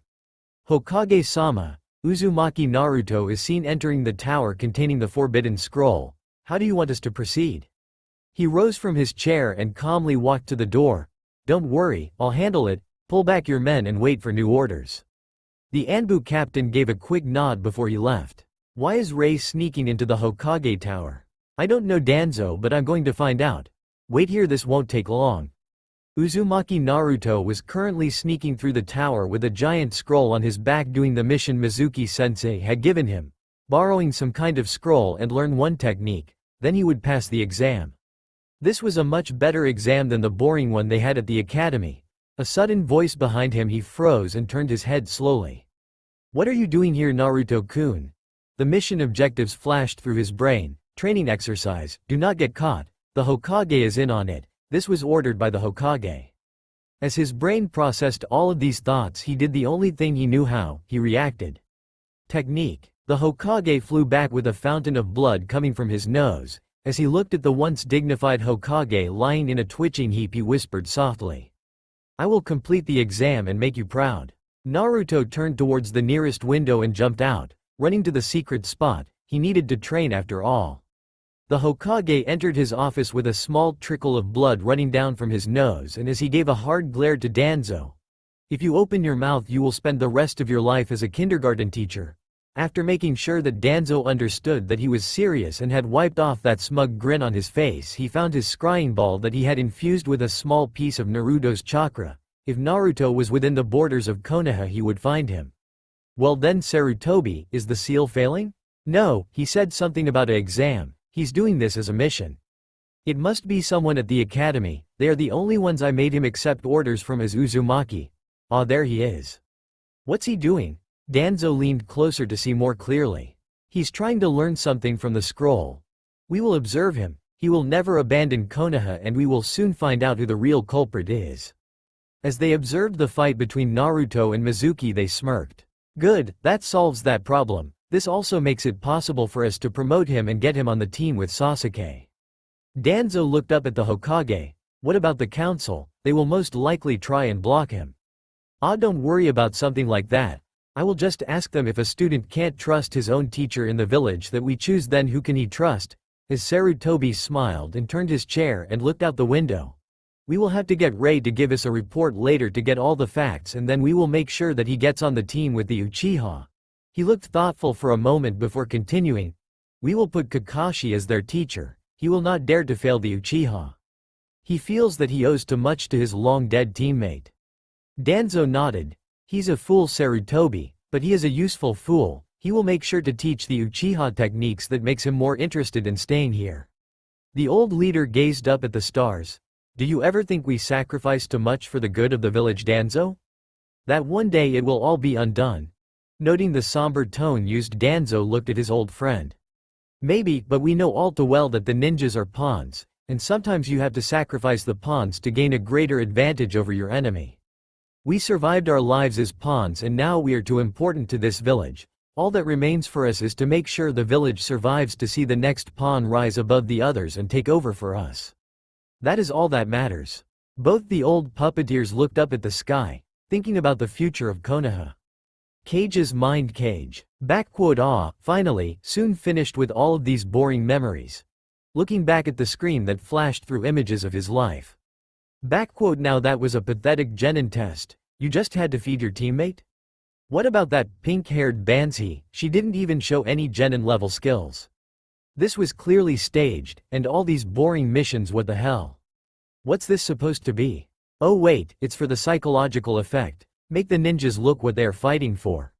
See all the happy families and old civilians who respect them and love them. That is actually pretty brilliant after all. I'm impressed. Make them love the village and they fight for harder to defend it. More images flashed on the screen and Cage eyebrow rose. So this supposed sensei only interfered after Naruto got hit by the poison claw. He will pay. No one harms by body after all. Oh, that guy's sword is awesome. I got to get me one of those. What the hell is that Kakashi doing? Oh, now that's pathetic. Famous copycat my ass. He must have relaxed in his training after he left Anbu. Saved by 2 genins. His ego must have taken quite the hit. Well, he can always excuse it that it was the genius Uchiha that helped. Wow. Tree walking, now that's gonna help against a guy with a big ass sword. Sleeping outside, moron, that's a pretty girl. Wait, what, a male? No way, must be a she-male then. Kage lay lazily and watched the battle on the bridge and saw how Naruto used the Kyuubi's chakra. Impressive manipulation from the she-male to bad he died. So that's when I woke up, and now I will soon have all my memories and then we will strike. The evil chuckle escaped his lips as his face twisted into a smirk. Konoha will pay. Oh yes, they will certainly pay. Good to hear that, brat. Kage turned away from the screen and looked in fascination as a door suddenly materialized in front of him. The brat is using so much of my chakra fighting another vessel that I have finally created a permanent link between us. Now we can communicate even when he isn't channeling my chakra. Kage cautiously opened the door and entered a dark corridor. Just follow the corridor, boy. Nothing here can harm you. The malicious voice of the Kyuubi did nothing to calm Kage's nerves as he walked through the dark corridors of what was supposedly his mind. This is kinda depressing, Kyuubi Dono. The first thing I'm doing when I get in control will be to change this mindscape. He could feel the Kyuubi's eyes on his back. No matter where he walked, it felt like he was being watched. That would be nice. This damned sewer is not fit for a creature like me after all. As Kage walked through the sewers, he felt the heat rise. He could hear the Kyuubi's breathing coming closer and closer as he found the entrance to Kyuubi's cage. He looked in fascination on the great bars that kept the great demon fox at bay and the small paper note with the word seal that kept the doors closed. Kyuubi Dono, why didn't you just ask me to remove the seal when I first woke up? I would most likely have done it and you would have been freed. He could feel the heat rising and the red demon eyes looked down on him. Because that would not have given any satisfaction. I am Kyuubi no Kitsune, the great demon lord of hell and the strongest of the Biju. I have lived for countless millenniums. I have fought angels, demons and even gods, which unfortunately is the reason I am here. As Kage looked up on the giant demon fox with awe and curiosity, he continued. Even as strong as I became, there was always 2 creatures that was stronger than me. That cursed death god and Kami. Do you want to know a secret, boy? Kage nodded. Kami and the death god have an ongoing rivalry for the souls of the dead. Kami is kind and forgiving and uses its powers for good and all that crap. It is the leader of heaven and guards the good souls, while the death god rules hell and eats the evil souls. With me so far? Good. Well, you see, the death god is greedy. He loves souls and he always wants more. His appetite is endless, and so we as generals were sent down to your realm to cause untold destruction millennia ago. We caused the downfall of countless empires and kingdoms. Eventually Kami got angry, intervened and caused us to fall asleep. We spent the next 1,000 years sleeping until we became creatures of legend and myths. The Kyuubi snarled and let loose killing intent so dense that Kage started to hyperventilate, his knees buckled and he fell on the floor. Then one day a person contacted the death god and made a pact with him. I do not know what the deal was, but what I do know is that the death god woke us up and made us serve this person. The killing intent intensified, me serving a human. My rage knew no bounds. The Kyuubi's tails was trashing around inside the cage. He let loose a primal howl and suddenly everything went silent. No killing intent, no howls, no waves of reed chakra. In my rage it got hard for the human to control me, so he sent me to Konoha to make me destroy this place before he lost all control of me. What he didn't know was that Kami had given that blonde monkey the knowledge on summoning the death god, as Kami couldn't intervene personally this time because of the cosmic balance or some puny excuse. What you must understand is that the death god doesn't care how he gets souls.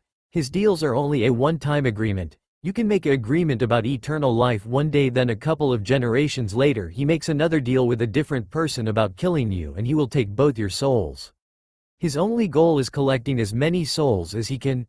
Kage was lying on the floor trembling and gathering his strength after the storm that was Kyuubi's anger. He rose slowly, but doesn't he get the souls of the dead anyway? Why would he make a deal with the fourth to stop you when he would have gotten his soul anyway? The Kyuubi looked down on the trembling form of Kage. Because he would not have received the fourth soul if I had killed him. Because no matter how strange it sounds, the fourth would have gotten to heaven when he died and out of the death god's hands if I had killed him. But the fourth killed hundreds in the war, he even created that cursed loyalty seal, the Kyuubi sneered. Yes, but he did it everything to save his precious people, and to Kami that is enough. Hypocritical? Yes, but that's how the whims of the gods are. So to get his hands on the extremely pure soul, the death god was willing to sacrifice me. That is an idea I'm not happy with. I tried to fight him, but he is the king of hell for a reason, and I ended up sealed in you, and here we are. And how does this make you want to stay in me? While I am in you, the death god cannot command me, and I am free of the contract he created with that cursed human. I could throw all my power and crack this seal, but I would disperse and spend the next 4,000 years doing absolutely nothing while waiting to materialize again, which would be boring. So I decided the better course of action would be to save your puny self and have you kill the human that holds the contract with the death god. Cage had finally gotten himself under control as he sat on the floor eyeing the Kyuubi calculative. Why destroy Konoha then? The Kyuubi's face split into a huge grin. They deserve to die on principle. They treat you, my container, as trash and a tool. That in proxy makes them treat me as trash and a tool, which I will not tolerate. Cage looked thoughtful. So I will do your bidding, and what will you be doing? The Kyuubi gave a snort. I will give you power and help you in your fight against those fools, and when you die I will be released. You could live to be 100 and it would be like a grain of sand in my lifespan. I will make you a deal. As long as you complete my revenge and act as my servant, I will supply you with knowledge and power until the day you die. Kyuubi looked at his vessel, and as you know, a demon's words are binding. Cage knelt before the cage. As I said on the day you awoke me, I am your humble servant and retainer, your will is mine, let me be your tool of vengeance. And on that day, in the middle of the famed battle between Gaara of the Desert and Uzumaki Naruto, a contract was established that would change the world. The day after, the third Hokage's funeral, as Cage sat in Kyuubi's cage and looked out into the real world from the projection on the wall. Don't think you can escape me with death, old man, one way or another I will make you see what your action has caused. His small evil chuckle drew the attention of the other inhabitant. That's a good laugh, brat. What are you planning? Cage looked back at Kyuubi. It's a surprise, Kyuubi dono, but I think you will like it. As the two laughed, other people weren't that happy. Danzo was frantic. He had tried to activate the seal to get in contact with Rei when Uzumaki was unconscious, but the seal hadn't responded.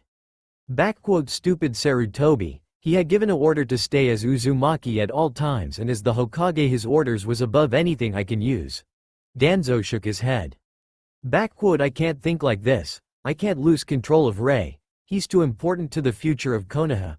And as if the gods had decided to kick Danzo in the balls while he was lying down, a name messenger delivered a note that made Danzo almost order the extermination of the council. The fools. Tsunade is the Hokage. This can't be happening. If she becomes Hokage, she will get the knowledge of Rei and the complete control of him. After all this work that me and Sarutobi put into this village, they want to give it away to an alcoholic gambler? He clenched his fists and walked towards his office. He had some serious planning to do. Okay, since the retrieving Tsunade arc has been written 1,000 times, I will skip it since I have nothing special planned for that arc. A month later, Valley of the End. Uchiha Sasuke and Uzumaki Naruto was locked in an epic struggle on the same spot as Uchiha Madara and the first Hokage of Konoha had fought all those years ago.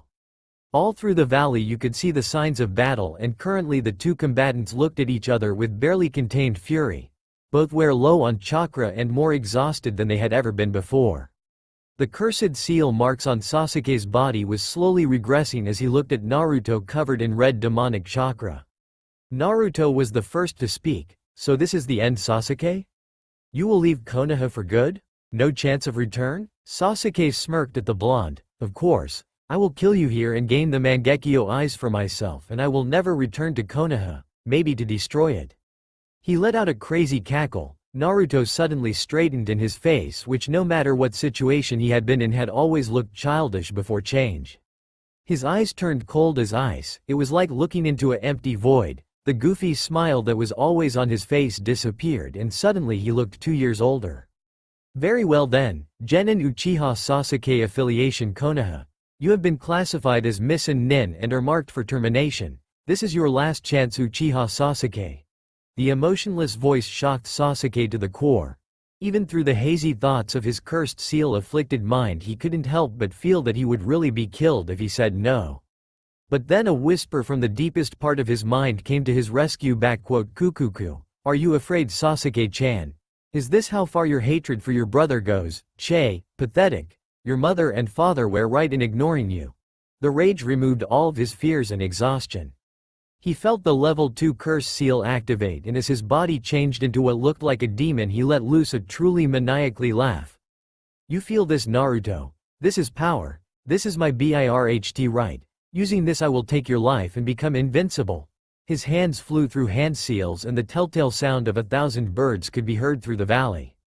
The chakra-covered Ray looked impassively on the demonic Sasuke as he himself felt an unknown feeling from his stomach. What is this? Anger? But I do not feel, but this is the same as Uzumaki feels when he pulls on the Kyuubi's chakra.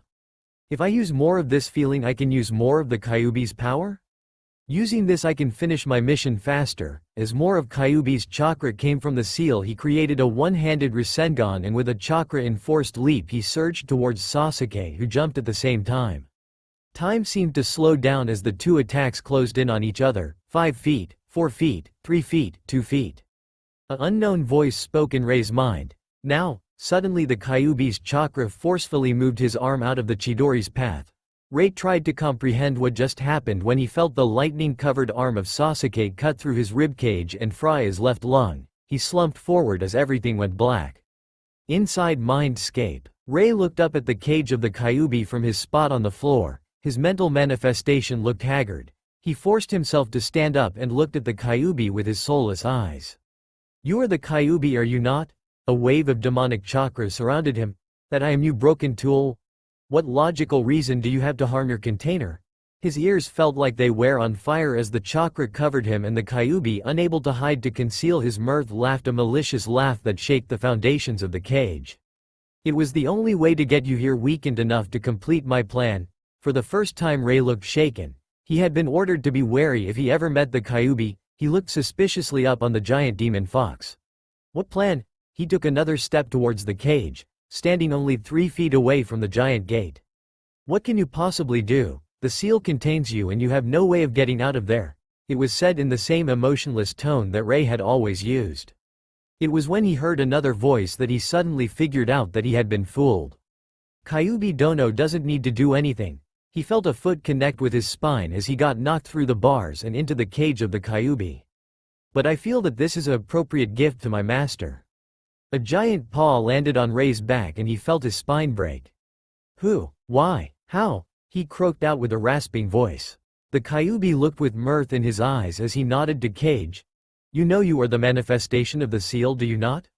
The problem we faced concerning the removal of the seal, and you wear that with the backing of the seal, you had enough power to beat me and Kyuubi Dono back into our respective cages. So we simply waited until you had been mentally fatigued and overloaded yourself with Kyuubi Dono's chakra, forcing you to come here. Have you not noticed that Kyuubi Dono stopped energizing your body? We have been working towards this moment for years, and this is the end for you. Here you will die as the broken tool you are. Cage turned his back away from the cage and walked towards the exit. Have fun with your meal, Kyuubi Dono. I got a body to control. He waved over his shoulder as he disappeared. The Kyuubi's malicious eyes turned to Rei. You know, being stuck here for 13 years without food makes me famish. You will make a good snack. The last sight of Rei was a giant maw that closed around him. Outside, as his Chidori pierced the body of Naruto, Sasuke let loose a laugh. See, who's the pathetic one now? He continued to laugh as he felt something on the edge of his senses. Kakashi-sensei and one other. I got to leave, I cannot fight him right now. Sasuke ran up the cliffside and speed off towards Rice Country and the Sound Village. With a last burst of speed, Kakashi leapt onto the broken statue of the first Hokage as he surveyed the valley. Rustling of the bushes behind him alerted him that his companion had arrived. Geez, Kakashi, you can sure run. As he looked over the valley, he let out a whistle. Why do they always make things so troublesome? Kakashi looked over to Shikamaru. You can complain later. Do you see Sasuke anywhere? Shikamaru gave an annoyed glare at Kakashi. I'm not complaining, I'm stating the facts. Geez, so troublesome. Wait, there's Naruto. He pointed towards the orange blob that was floating in the murky red water. Kakashi narrowed his eyes back. Water isn't red, that's blood. Shit. He leapt off the statue and ran down the cliff with Shikamaru on his heels. Running across the water and lifting Naruto up, he took in his student's appearance. A hole the side of a fist straight through his orange jacket on his chest made it perfectly clear to Kakashi which technique Sasuke had used. He was never supposed to use it on an ally. I messed up badly. Naruto started to trash around in his arms, seemingly fighting off something. Kakashi ran back to the river bank and carefully put Naruto down on the sand. Naruto's body arched suddenly, his mouth opened, and then suddenly an unholy scream filled the valley. His first emotion was pain, and lots of it. He thought he was prepared. He was not. The pain of growing back a lung is not something you can just overlook. He could hear the voices calling his name. He remembered that voice, the voice that had wished this life on him from the first time they had met. Oh, he remembered this man, his supposed sensei and mentor. Oh, the pain, his thoughts were falling apart, this ungodly pain, and he screamed. His chakra flared and he could feel the Kyuubi's presence with the red chakra that surged forward and caressed his skin. To others the chakra meant pain, fear, death. But for him, it felt warm, safe, it meant life. Cracks were starting to show on his whiskers as his eyes shot open. Kakashi and Shikamaru looked in horror as red burning chakra rolled off Naruto in waves. They shielded their faces and took a step back to get away from the scorching heat. Then in a blink of the eye the chakra was gone. All that was left was Naruto sitting there looking at them with a completely blank look on his face. Hey Kakashi-sensei, when did you arrive? Shikamaru, did you beat that cursing chick? They let out a breath they didn't know they were holding and smiled. Ah, I was just lost on the road of life, Naruto, giving him his eye smile. Shikamaru looked a bit embarrassed as he told how he got saved by Temari before Kakashi caught up with them. They had met up with Gaara and Lee fighting the bone guy, and Temari had told them to go ahead while she helped her brother. Naruto's mind was going at overdrive as he finally remembered something. He rubbed the back of his neck while giving a sheepish smile. I can't really feel my legs, can you two help me? Kakashi and Shikamaru shrugged their shoulders and picked him up by slinging his arms over their shoulders. Time to go home. Naruto. Geez. You are so troublesome. Naruto started to build up chakra in his hands, and as Kakashi recognized the build-up it was already too late as he felt a hand press itself against the back of his head. Lightning release. Electric discharge. Kakashi and Shikamaru collapsed like puppets without strains. Kakashi managed to retain consciousness a few seconds more than Shikamaru, and with a shocked look on his face he could only ask, "Why?" The reply chilled him to the bone. Don't you remember Inu-san? I will be there the day we don't need you anymore, demon. And I will take pleasure in ending your life and finish the job Sensei started on. He and his family will be avenged. Naruto crouched down in front of Kakashi and he could see the cracks appearing on Naruto's whiskers, looking like breaking glass. You may forget, but I do not. The tone was colder than a blizzard, and the last sight Kakashi had was the whiskers shattering, the dark lines becoming ink that slowly leaked down his cheek. As Kakashi lost consciousness, Naruto looked up to the sky as raindrops hit his cheeks, washing away the ink. He spread his arms out and let out a laugh while shouting from the top of his lungs. Finally, I am free. His laughter could be heard all over the valley as one thought flashed through the newly freed Kage's mind. I hope you are ready for me, Konoha. Cold blue eyes observed the buzzing village from a hilltop overlooking the market. With last look he turned around to gauge the reaction of his companion. So, surprised by the changes after your unfortunate demise? The teenager's voice made a glazier seem hospitable. A taller teenager walked over to the blonde. Yes, very surprised. It was a slum the last time we were here after all. The blonde gave a small chuckle. Yes, but you helped create that slum? Black eyes clashed with blue. It was not something I enjoyed. The blonde chuckled some more before turning his attention back to the village. Oh, sorry for offending you then. The taller one sighed. I'm sorry, it's just that this has been a very trying time for us. After all, it's not every day you get dragged from. He stopped in the middle of his sentence as he saw the blonde tense. Looks like we got company. Some rustling was all that was heard as a masked ninja landed 20 feet away from them. "Oh, Konoha ninja. I came here expecting someone important with that huge chakra surge, but neither of you are in the bingo book. What a shame. Well, if I bring back your bodies, the doctors can maybe gain something. After all, it's not every day we get a chance to nab a Nara." Shikamaru looked unimpressed as he felt the killing intent the masked hunter Nin was trying to scare them with. "I highly doubt you will take us anywhere, if you don't even have the skill to sense our last companion." The hunter Nin's eyes widened as he felt his danger senses go off. He leapt to the left a second delayed as he felt a sword cut straight through his right shoulder. His pained scream made the newly arrived companion chuckle sinisterly as he saw the missed forehead protector.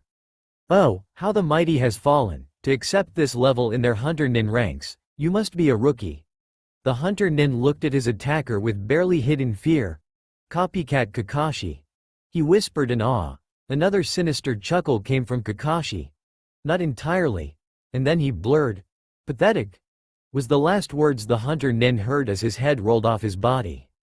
Cage looked at the proceedings with interest. "I have chosen well," he thought as he looked over at Kakashi. Kakashi shouldered the gigantic sword he was holding and looked over at the smaller blonde. "You see what I had to deal with? I didn't even need to suppress my chakra and I'm not at 70% of my former power, yet he couldn't react quickly enough. Pity, I wanted to have some fun." As he cracked his neck he looked over at the blonde. "Or what do you say, Kage-sama?" Cage smirked. "I would have to agree, Zabuza."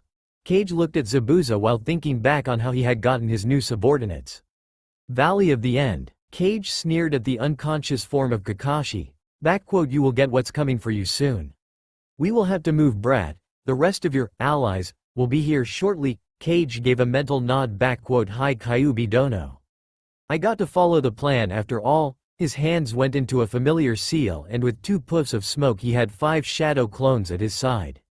"You know what to do." 2 of his clones walked over to the unconscious ninjas and tied them up with ninja wire. The 2 of the remaining 3 clones transformed into Kakashi and Shikamaru. "You too," Cage pointed at his transformed clones. "Go get their scent over you." The 2 clones nodded as they walked over to the tied ninjas and took their Chunin vests that the other clones had removed before tying their arms. "Take out anything that I can use from those vests and give it to me, then put them on." The clones nodded as they ransacked the vests for anything useful. A minute later Cage was holding 2 storage scrolls. Kakashi's special author signed Icha Paradise, 2 ration bars, a map of Fire Country, 3 unused scrolls and 1 of Kakashi's special summoning scrolls. "Good, now let's go." Cage and 2 of his clones carrying his former allies ran east on top of the river to hide their tracks while the transformed clones and the last normal clone ran into Rice Country. That should buy me some time. Now to start phase 3 of the plan, gain supporters and power. As the world blurred past them Cage went over the plan with Kyuubi. "Hopefully my former allies will think that I went after Sasuke into Rice Country to get him back and that these 2 followed me. Those pathetic humans will believe it," the Kyuubi stated. "They only know you as a fool who always tries to save his precious people. Not even in their darkest dreams would they ever think that you could do something like this." The sadistic laugh that followed caused Cage to grin as well. True, with the clones wearing the Chunin vests Kiba's nose should be fooled temporarily. He will most likely feel that something is off, but with the rain dampening his senses and with me running on the river he will probably ignore it. None of the others have any real tracking skills. Neji would have some training as a Hyuga, but he has been on a combat-oriented team, so his skills are probably subpar. If someone like Shino or even Hinata had been here I would have been more nervous about this. The Kyuubi gave a big snort. "You could have easily killed those 2 before they knew it. The girl would have not held enough confidence to actually fight you and the Bug Boy's little comrades would have been fried if you used my chakra." Cage nodded to himself. "Yes. But they could have brought the others and that would have made my defection openly known. I might be stronger than all those genins, but I am not foolish enough to think that I can escape the Hunter Nin team's Konoha will send after me if my defection is known so soon. This will hopefully fool Danzo, because as long as he believes that I am still influenced by the seal he will not send his Nei operatives after me." The Kyuubi smirked. "Yes, you do not have the power to massacre Anbu or Hunter Nins right now, but that will change." Cage's grin split his face in 2. "Hi Kyuubi Dono. But since you do not really know anything about ninja techniques, I'm forced to find a teacher or teachers on my own. Luckily, thanks to your knowledge, I know of 2 people that would make excellent subordinates, if they accept my offer, that is. Do not worry, they will accept our offer. After all, it's not every day someone gives you a second chance to live. And as the Kyuubi chuckled softly in his cage focused back on his task at hand and forced himself to run faster. Time to go to Wave Country. Back at Valley of the End. A group of Konoha ninja stood on the head of Uchiha Madara. The Sand siblings, Kiba and Lee, was all that was left of the retrieved Sasuke team, as Kuiji and Neji had already been recovered by medic nins to be taken back to Konoha for emergency surgery. "Do you smell him, dog boy?" said a bored Kankuro who was starting to get annoyed at going on a mission to find a prissy Uchiha. "Shut up, kitty," quipped Kiba. "Oh yeah, or what mutt?" Kankuro replied as his annoyance grew. "I'll kick your ass," growled Kiba. "Bring it on, doggy," said Kankuro as he went into a fighting stance. "Shut up, you are both annoying," said a monotone voice that froze them both in mid-step. "Sorry, Gaara." Kankuro hastily tried to calm his brother down. "Dog breath, could you try smelling them again?" said the irritated Temari as she glared at him, challenging him to reply. Kiba gave a short glance at Gaara before he replied, "I can smell Naruto, Kakashi and Shikamaru going further into sound territory. I can faintly smell Sasuke as well, so I think Naruto refused to let Sasuke go and followed after him, dragging Shikamaru and Kakashi with him." Temari cursed as she looked into Rice Country. "Stupid blondes," she muttered as she turned to look at her brothers. "We are not equipped for operation in enemy territory. We have to return to Konoha and alert your Hokage." Gaara simply looked impassively at her before looking into Rice Country. "Naruto is stronger than anyone I have ever fought before. He will return one way or another. Let's go." Gaara's voice left no room for arguments as he turned and jumped back towards Konoha. "I can feel the demonic energy in the air here. The amount released is more than he used to defeat me. Something happened here. Something big." A small smile unnoticeable by all except Temari graced Gaara's lips. "You always makes thing interesting, Naruto." Konoha Hokage's office. Tsunade sat behind the large desk. Her gaze making the other occupants of the room feel uncomfortable. Shuffling of feet could be heard as Inuzuka Kiba finished his report. "And then we returned to Konoha." Geez. Can't she stop looking at me like that? He thought before taking a step back, relaxing a bit as he stood next to Lee. "So," Tsunade spoke up, "they followed Sasuke into Rice Country even when I stated to Shikamaru that they were to break of pursuit if they managed to cross the border."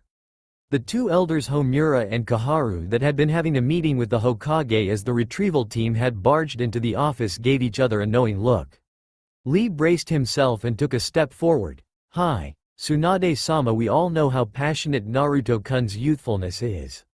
Everybody in the room cringed. "Why did I accept this job?" was Tsunade's first thought. A fire had been lit in Lee's eyes as he continued. Sasuke was Naruto-kun's teammate and friend. In his youthful task of making the unyouthful Sasuke return, his fires of youth burned so bright that he might have forgotten your orders, Tsunade-sama. Her eyebrow twitching, Tsunade looked at the green-clad freak. "What you are trying to tell me is that he forgot that he was supposed to stop?" Lee smiled sheepishly. "Hi, Tsunade-sama." She gave a deep sigh as she looked at the others. "And you believe that Shikamaru and Kakashi might have gone with him or tried to get him back?" They all nodded. Tsunade groaned and waved them away. "You are dismissed. Now get out." As they walked out of her office, Gaara turned and looked straight into her eyes. "Don't worry, Tsunade-sama. He's alive and will return one way or another." She gave him a small smile as he walked out, closing the door behind him. Homura let out a small cough after the retrieval team had left the room. "Oh right, you 2 fogies are still here. Kami, I need some sake." Kaharu frowned as she looked at the 5th Hokage. "Tsunade-heim, there are some information about Naruto that we think you should ask Jiraiya about." Raising an eyebrow, Tsunade looked at the old advisor. "What information?" her voice suspicious with a hint of fear. Homura stepped in before Kaharu could respond. "It would be best if you summoned Jiraiya before we proceed." She warily nodded before she yelled for her assistant. "This better be important." She murmured, a little anxious about what information Jiraiya had withheld from her about her new little brother. Shizune ran into the office. She knew that when her teacher used that kind of voice someone was going to get hurt. She gave a short salute. "You yell called for me Tsunade-sama." Tsunade gave her an annoyed glare. "Shizune. Find Jiraiya and tell him if I don't see him in my office in 15 minutes I will rip off his balls and force feed them to him." Shizune gulped before she ran to find the perverted Sanin. 14 minutes and 59 seconds later the window to the office shattered into a fountain of glass as a red blur landed in front of Tsunade. I am here, don't harm my precious." Tsunade looked down on the groveling form of Jiraiya. "Stand up Jiraiya, you are a Sanin, act like one," she said with disdain. Jiraiya, who was relived that his precious was safe, rose from his knees and sat down in one of the chairs in front of Tsunade's desk. "So what was so important that you had to threaten my balls for?" His usual grin in place. "You finally decided you wanted some of this," he said as he pointed his thumbs on his chest. A low growl could be heard from Tsunade. Homura, seeing the danger Jiraiya was putting himself in, quickly injected, "Jiraiya, it has come to our attention that you have not debriefed Tsunade about the condition of Uzumaki Naruto."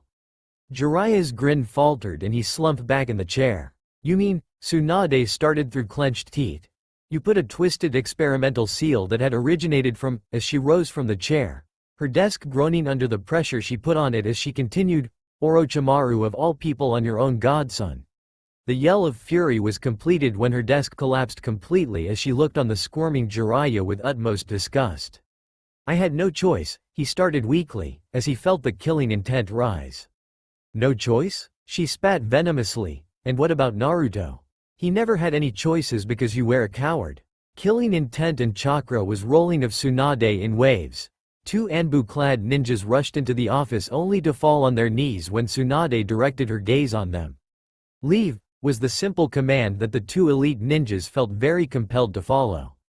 Tsunade's hands flew through a few hand signs before ceiling arrays started to glow on the office walls.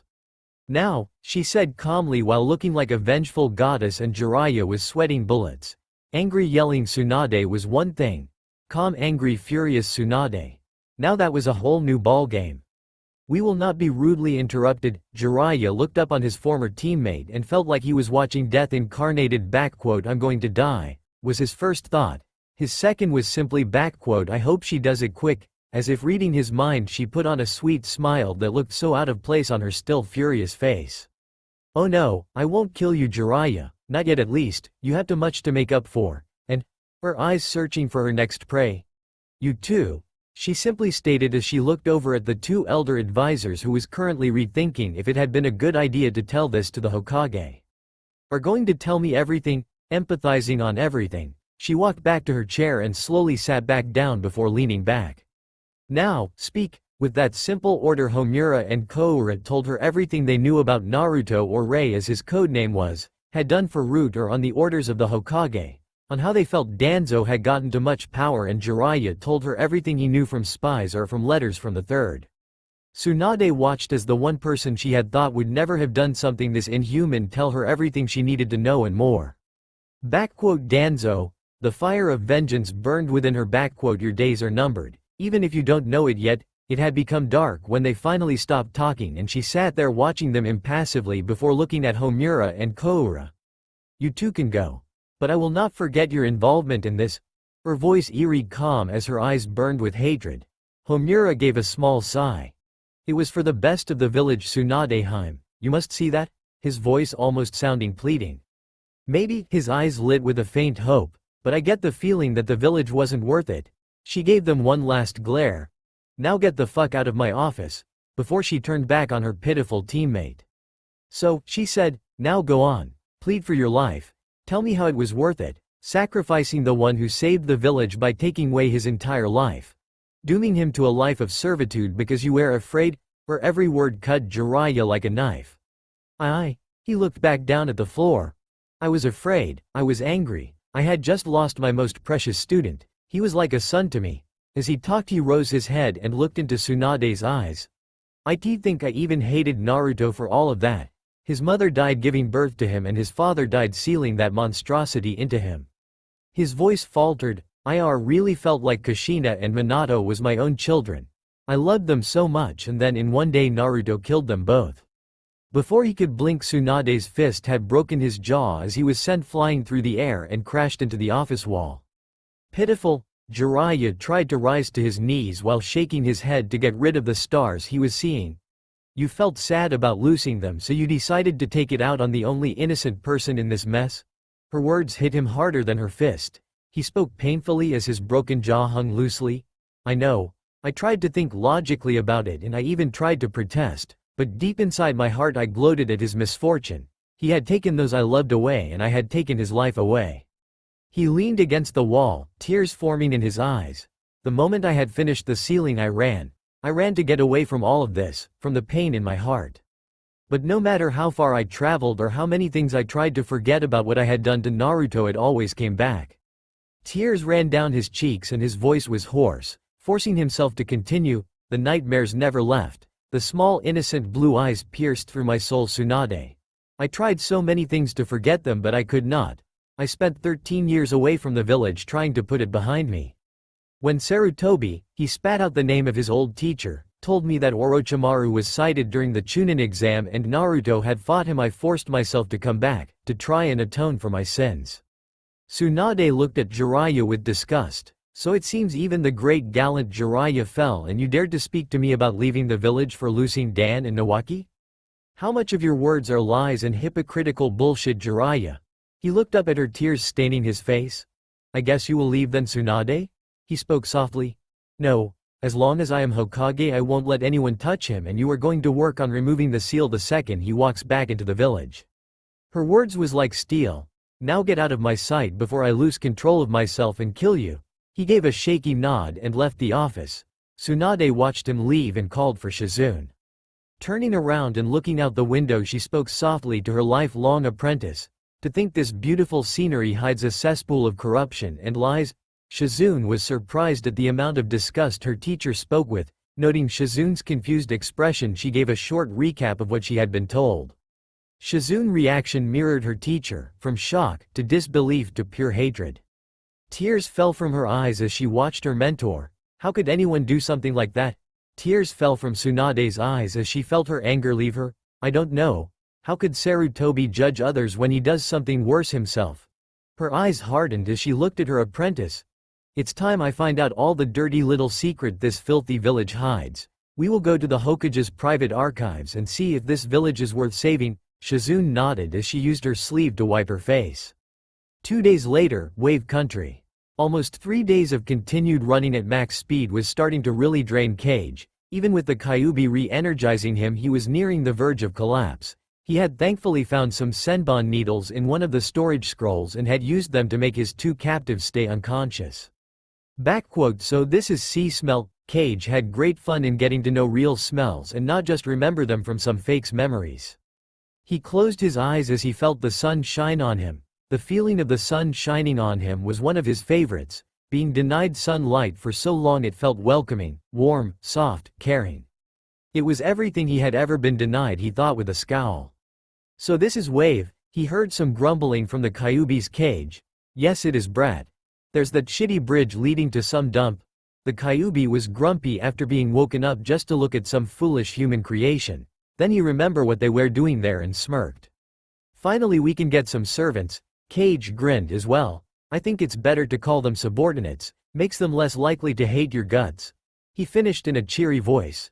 Seems you find it fun on the outside. It wasn't a question. Hi Kyuubi Dono, don't worry, I haven't forgotten. When I get more experienced with these sensations of the real world, I will recreate the mindscape to fit you better. Good. Now get going, you don't want to keep your new subordinates waiting now, do you? The Kyuubi snickered. Cage couldn't help but smile as well and broke into another run. Cage looked at the giant sword Kabikari Hocho that marked the grave of one of the 7 swordsmen of the mist, Momochi Zabuza, and his loyal tool Haku. Time to rise and shine, demon boy. He looked over to his clones who dropped of their cargo and dispelled themselves. Time to begin then. Cage was whistling as he prepared for a ritual the Kyuubi was giving him instructions in his head about. Pulling up a kunai, he cut a deep gash on his forearm and started to write strange symbols in blood around the graves. Flashback. Cage was sitting in front of the Kyuubi's cage discussing what they would do after he got control of his body. He thought it was time to learn about this ritual the Kyuubi wanted him to use. So Kyuubi Dono, what will the ritual actually do? It's a soul transfer ritual. At Cage's blank face he continued, "Remember the technique Orochimaru used against the old fool?" As Cage thought back to the debriefing Naruto had overheard about Orochimaru bringing back 2 former Hokages to life, he nodded to the Kyuubi. He used a technique called summoning. Impure World Resurrection, Edo Tensei. To bring back the souls of the dead Hokages and temporarily swap them with living souls. It's a technique the Death God once shared with a human, since this technique only makes them come back on a time limit, and in the end the Death God gets the soul of the possessed. What we are going to use is the Pure World Resurrection technique. Cage's eyes widened. So we are going to bring someone back from the dead? He shivered thinking about dealing with the Death God. Yes, but don't worry, as long as we bring living souls to trade with the Death God he won't do anything. He's too interested in the living souls we give him. The only thing that can go wrong is that the souls we try to summon decides that they don't want to help us. We could always sacrifice more people to force the souls to do as we command, but I doubt we will have any problems with the ones I have in mind. The Kyuubi said with amusement. And who do you have in mind? Some old friends of yours, the boy who calls himself Demon and his little boy toy. Cage smiled. One of the 7. His smile turned to a frown, but he wasn't all that impressive when he fought Kakashi. He had been on the run for how many years, Brad?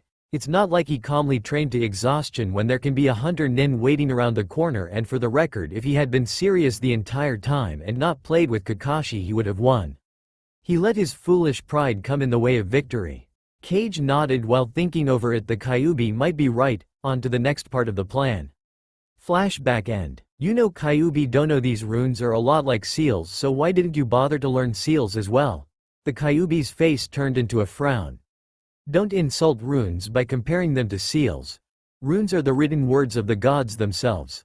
All techniques using runes are more powerful than any human can understand. That's why the Death God refused to teach the humans the Pure World Resurrection technique. If some foolish human had started experimenting with random runes, he might collapse this entire dimension, and that would mean extra work for the gods. Cage stayed silent for a moment before asking a question that had been bugging him. Kyuubi dono. He paused while biting his lip. I have been meaning to ask you. You said the Death God eats all the souls that goes to hell. But why do hell exist then? The Kyuubi blinked. You see, hell is inside the Death God's stomach. He matter-of-factly, what? Barely hiding his surprise. Hell is inside the Death God. It's a own dimension inside of him. Kyuubi repeated, sounding annoyed that he had to repeat something like that. How do I know? Do I look like a god that keeps a dimension in his stomach? Deciding that annoying the Kyuubi anymore was a bad idea, Cage tried to steer the conversation away. No, sorry Kyuubi dono. Just a bit surprising really. As he continued writing the runes while Kyuubi looked critically over his work, he kept wondering how having a dimension inside your stomach could work. When he suddenly remembered he was walking around with a gigantic demon fox in his stomach as well. So maybe it shouldn't be that surprising. Finally, after triple-checking every rune with the Kyuubi's acceptance, he walked over to his captives. Pulling out some senbon needles, he disabled their arms for safety measure before putting them inside individual rune circles. Seemingly satisfied with how they were positioned, he removed the senbon that kept them unconscious. He couldn't let Kakashi's soul be eaten by the Death God before he had gotten the chance to really speak to him after all. The first thing Kakashi felt when he woke up was numbness. He couldn't really feel his arms, and his legs were firmly tied up. He opened his eye carefully, getting accustomed to the bright light. Where am I? What happened? Then he remembered his last conscious moments. Kami, help us. The Kyuubi is loose. Konoha is doomed. He forcefully calmed himself down and observed his surroundings, instantly recognizing the giant sword of Momochi Zabuza. So now I know where I am, but for what reason? His mind jumping from one far-fetched theory from another. Cage found it hilarious the way Kakashi tried to act like he was still unconscious while observing his surroundings. Too bad he wasn't getting the chance to escape. Hello Kakashi-sensei, good to see you awake.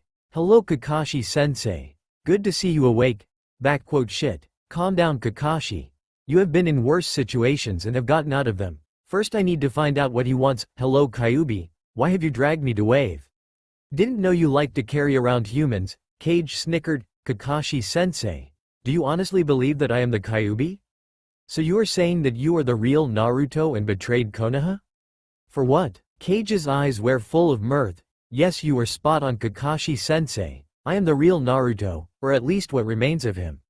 Kakashi's mind went to overdrive when he heard that "Why empathize on real?" Kakashi wasn't a genius ninja from young age for nothing, as he exclaimed. There are more than one of you? Kage laughed. Bingo, Kakashi-sensei. You really are a genius, unlike that pretty boy Uchiha you favored so much. Is that what all this is about? You are jealous of Sasuke? Kakashi retorted angrily as Kage guffawed. And when I complimented you on your intelligence, copycat, you say something like that. Seems that I made your brain rot. Kakashi was about to reply when Kage silenced him. No, Kakashi-sensei. I am the last remnants of the real Naruto, the one who died on the day his father sealed the Kyuubi no Yoko in him and abandoned him to deal with the hypocrisy of Konoha. Kakashi's one eye widened. No, he whispered. You're lying? Kage looked down on him and smiled. Can't see the resemblance, Kakashi-sensei? And without the whiskers he really looked like a miniature Minato. On that day Namikaze Naruto died and I am but a shadow, I am Kage. Kakashi's mind crashed and burned when he heard that name.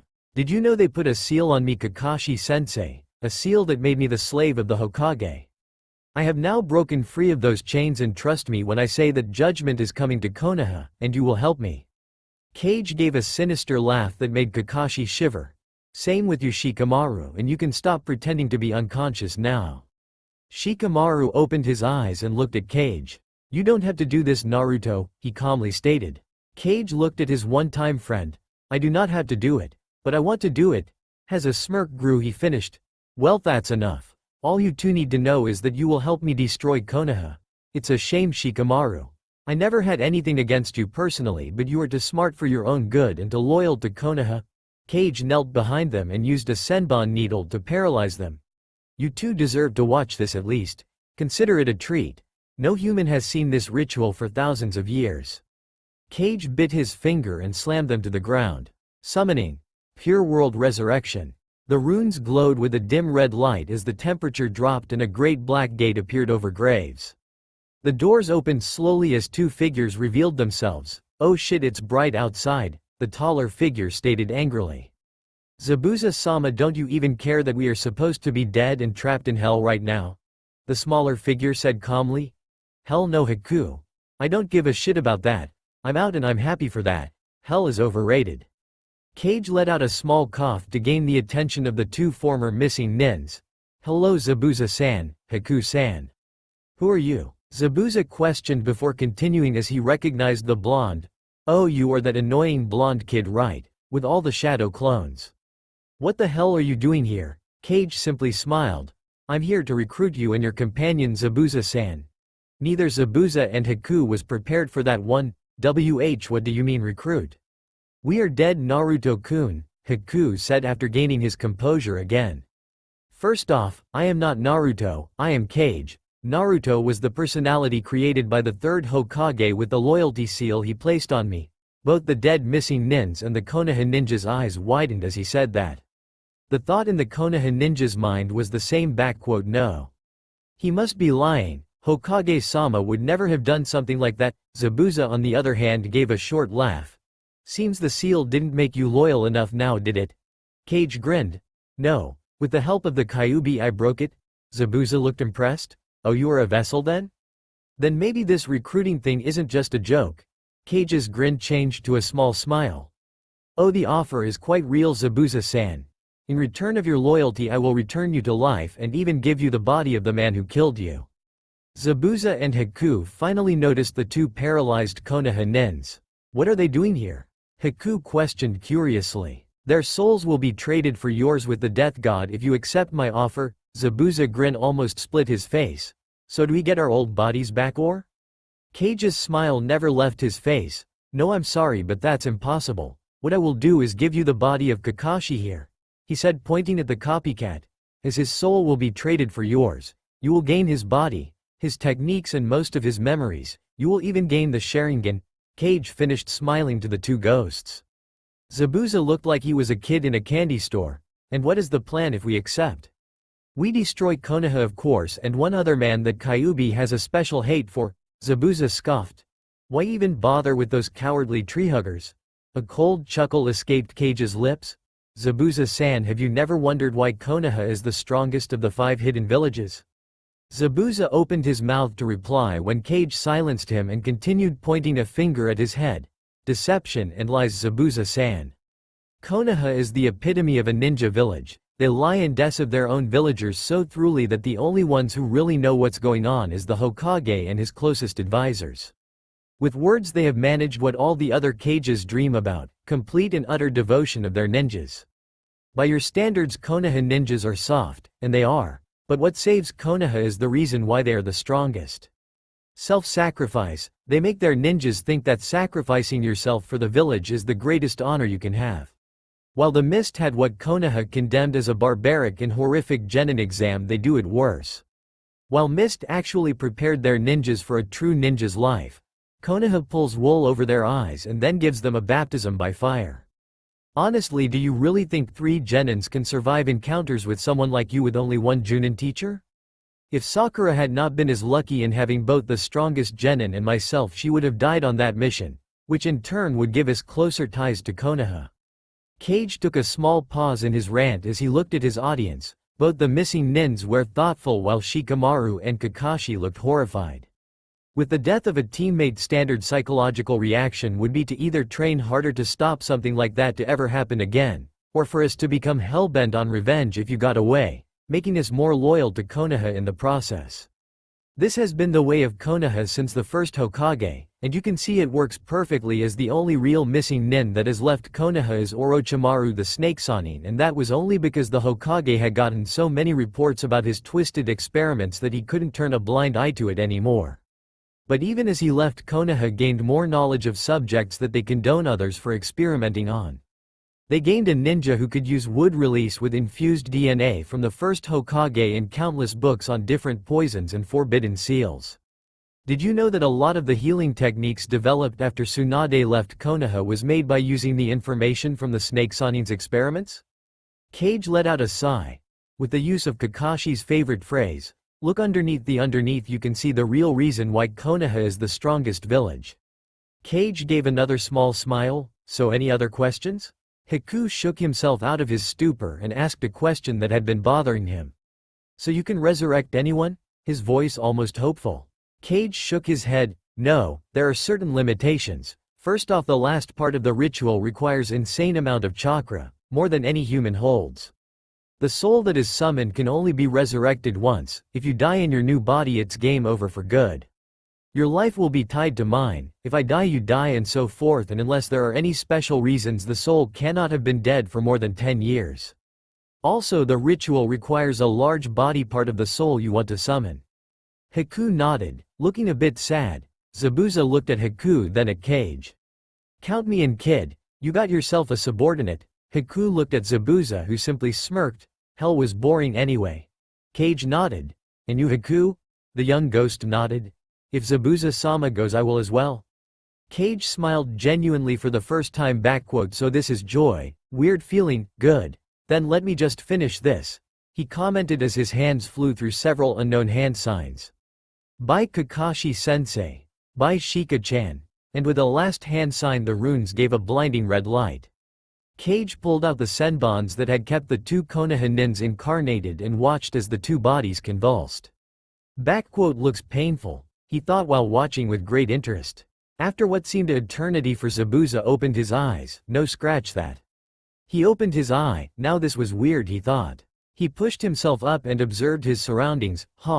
Looks like you told the truth, Cage-sama, he finished with a smirk. Cage simply chuckled as he watched his new subordinates rise from their respective positions. Zabuza looked at his grave when he noticed something. Where is my sword? Slight panic entering his voice. Cage raised an eyebrow before he pointed at the forest. It flew over there from the force of the technique. Zabuza leapt into the bushes, wanting to hold his darling again. Cage simply looked over at Haku. Is that normal? He said with humor evident in his voice. For Zabuza-sama? Yes, I think he's in love with that sword. Cage let out another chuckle as he rose up on the hilltop and looked down at the village below. Cage kicked the hunter nin's head into the forest before turning to watch his ninjas. Time to Tron. Tsunade let out a small growl as she continued to read the folder that was currently spread over the small reading desk. She was currently in one of Konoha's greatest secrets, the Hokage's private archive. This was where a ranked secrets and above were kept, even the fabled SSS ranked secrets only known to the Hokage personally, secrets so dangerous to Konoha for one reason or another that they had everyone involved silenced permanently. It was located deep inside the Hokage mountain protected by numerous seals. Only 4 people had previously known about this place. The Shodai who made it, the Nidaime when his brother felt that he would not return from his next mission, the Sandaime when his predecessor deemed it time, and the Yondaime when he took over for Sarutobi. Now a 5th and 6th person knew. Tsunade, the 5th Hokage of Konoha, had learned about the existence of this archive when she had found a letter in the Hokage residence private vault explaining its purpose and how to enter it. Tsunade was the first Hokage who had told another person about the archive and the first person who had actually read through all the scrolls that was left here to rot and be forgotten by the former Hokages. In this room all the dirty secrets of Konoha was told. Anything Konoha had stuffed their greedy little fingers in was written here, and Tsunade was not impressed.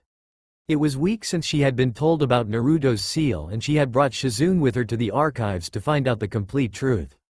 After reading about the mission Sarutobi had Naruto, or Rei as he was called, do, she had been fuming and refused to go back to her office. The village could rot for all she cared. Shizune had convinced her to send a shadow clone to do the office work to not make the council suspicious while they continued to read through the countless scrolls. In the end it had taken a week with almost no sleep and continued use of shadow clones to even make a dent in the archives. They had currently gotten halfway through the Nidaime reign, and Tsunade felt ashamed to be related to him. If Sarutobi had known that Tsunade would become the next Hokage, he would never have left the letter for his successor. Tsunade was a legendary shinobi for multiple reasons. Her otherworldly strength, her beauty, her teammates, but what had really made her legendary was her healing skills. She had chosen to become a medic because of compassion. She had lived in an era of continued warfare, and when she had seen the agony and misery that war caused, she had decided to become a medic, a savior. Someone who saved others no matter their age, profession, gender or origin of birth. She had never told anyone, but her true dream was a world without war. Without ninjas, but with the coaxing of her granduncle and grandfather she had joined up as a ninja. Her dream was crushed on the same day she killed for the first time. Her dream turned from saving everyone to save her precious people. When her little brother and her lover died, her last dream was destroyed by a war she never wanted to fight, and she ran away. Until one day a blonde brat had dragged her up from her funk and gotten her to believe that maybe you just had to follow your dreams no matter what anyone said or how long it took. Then her oldest friend had crushed that dream. That small hope she had finally allowed herself to feel again was once again destroyed, and now when she read through all the crimes Konoha had ever done, all the assassinations, the lying, the deceiving, she had enough. It was the straw that broke the camel's back. Shizune, her red and puffy eyes showing how tired she was. No more tears, I do not think I have more left. Yes, Tsunade-sama. Her appearance was mirrored by her apprentice, with dirty and dusty clothes after spending all their time in this horrible room. By each passing revelation she felt dirtier and dirtier by staying in the archive. How could they do this? Tsunade's voice was tinged with hurt as she motioned to the folders that was littering the desk. Konoha has had their hand in everything from the bloodline purges in Mist to the assassination of our own daimyo, to create wars just to make one enemy weaker than the others. We are the reason the Third Ninja War broke out. Shizune stayed silent as her teacher hung her head while clenching her hands. You know, Sarutobi tried to get me to fight more serious after Nawaki died, told me how we were going to get them back for killing him, and I believed him, I trusted him, and now I look back on every conversation we ever had and wonder, was that a lie, or was that just another manipulative push? I do not know what the truth is anymore, Shizune. Shizune nodded while putting a comforting hand on her shoulder. I am feeling the same, Tsunade-sama. I do not know who I can trust anymore. Can I look at the older council members without looking back at some of these mission reports? How can I look them in the eyes without thinking about the deaths they caused? She shook her head, and they always use the same excuse, for the safety of Konoha, for the best of Konoha. Tsunade put her own hand over Shizune's and gave it a small squeeze. I knew what the job of a ninja is, but this, she shook her head. This is unnecessary slaughter. To be honest, I can't believe it. My granduncle and grandfather was always so kind and funny, I was so proud of them, now I detest their lies. They always said Konoha was different than the other villages, that it was made to secure peace in Fire Country and combine the clans. She looked up at her student. Now I see the price of the so-called peace. They traded peace for the deaths of thousands. Konoha is drenched in the blood of innocents. They don't deserve. Tsunade stiffened as she felt the influx of memories from a shadow clone. Tsunade-sama? Shizune looked at the blonde Hokage, worrying that something had happened. Just got a report from my shadow clone. It seems the hunter team I sent after Naruto came back with the Chunin flak jackets of Shikamaru and Kakashi. They found it with a sound patrol that they captured. Apparently they got the flak jackets of the shadow clones of Kakashi and Shikamaru. Shizune commented quickly. But Shikamaru doesn't know how to make shadow clones. Tsunade rose from the chair while cracking her neck. After hearing an audible pop, she looked over at Shizune. Exactly. The hunter team figured out that it must have been used as a distraction to fool the Inuzuka boys' senses. They luckily had a Aburame with them, so they went back to Valley of the End and they found faint traces of chakra residue heading on the river towards east.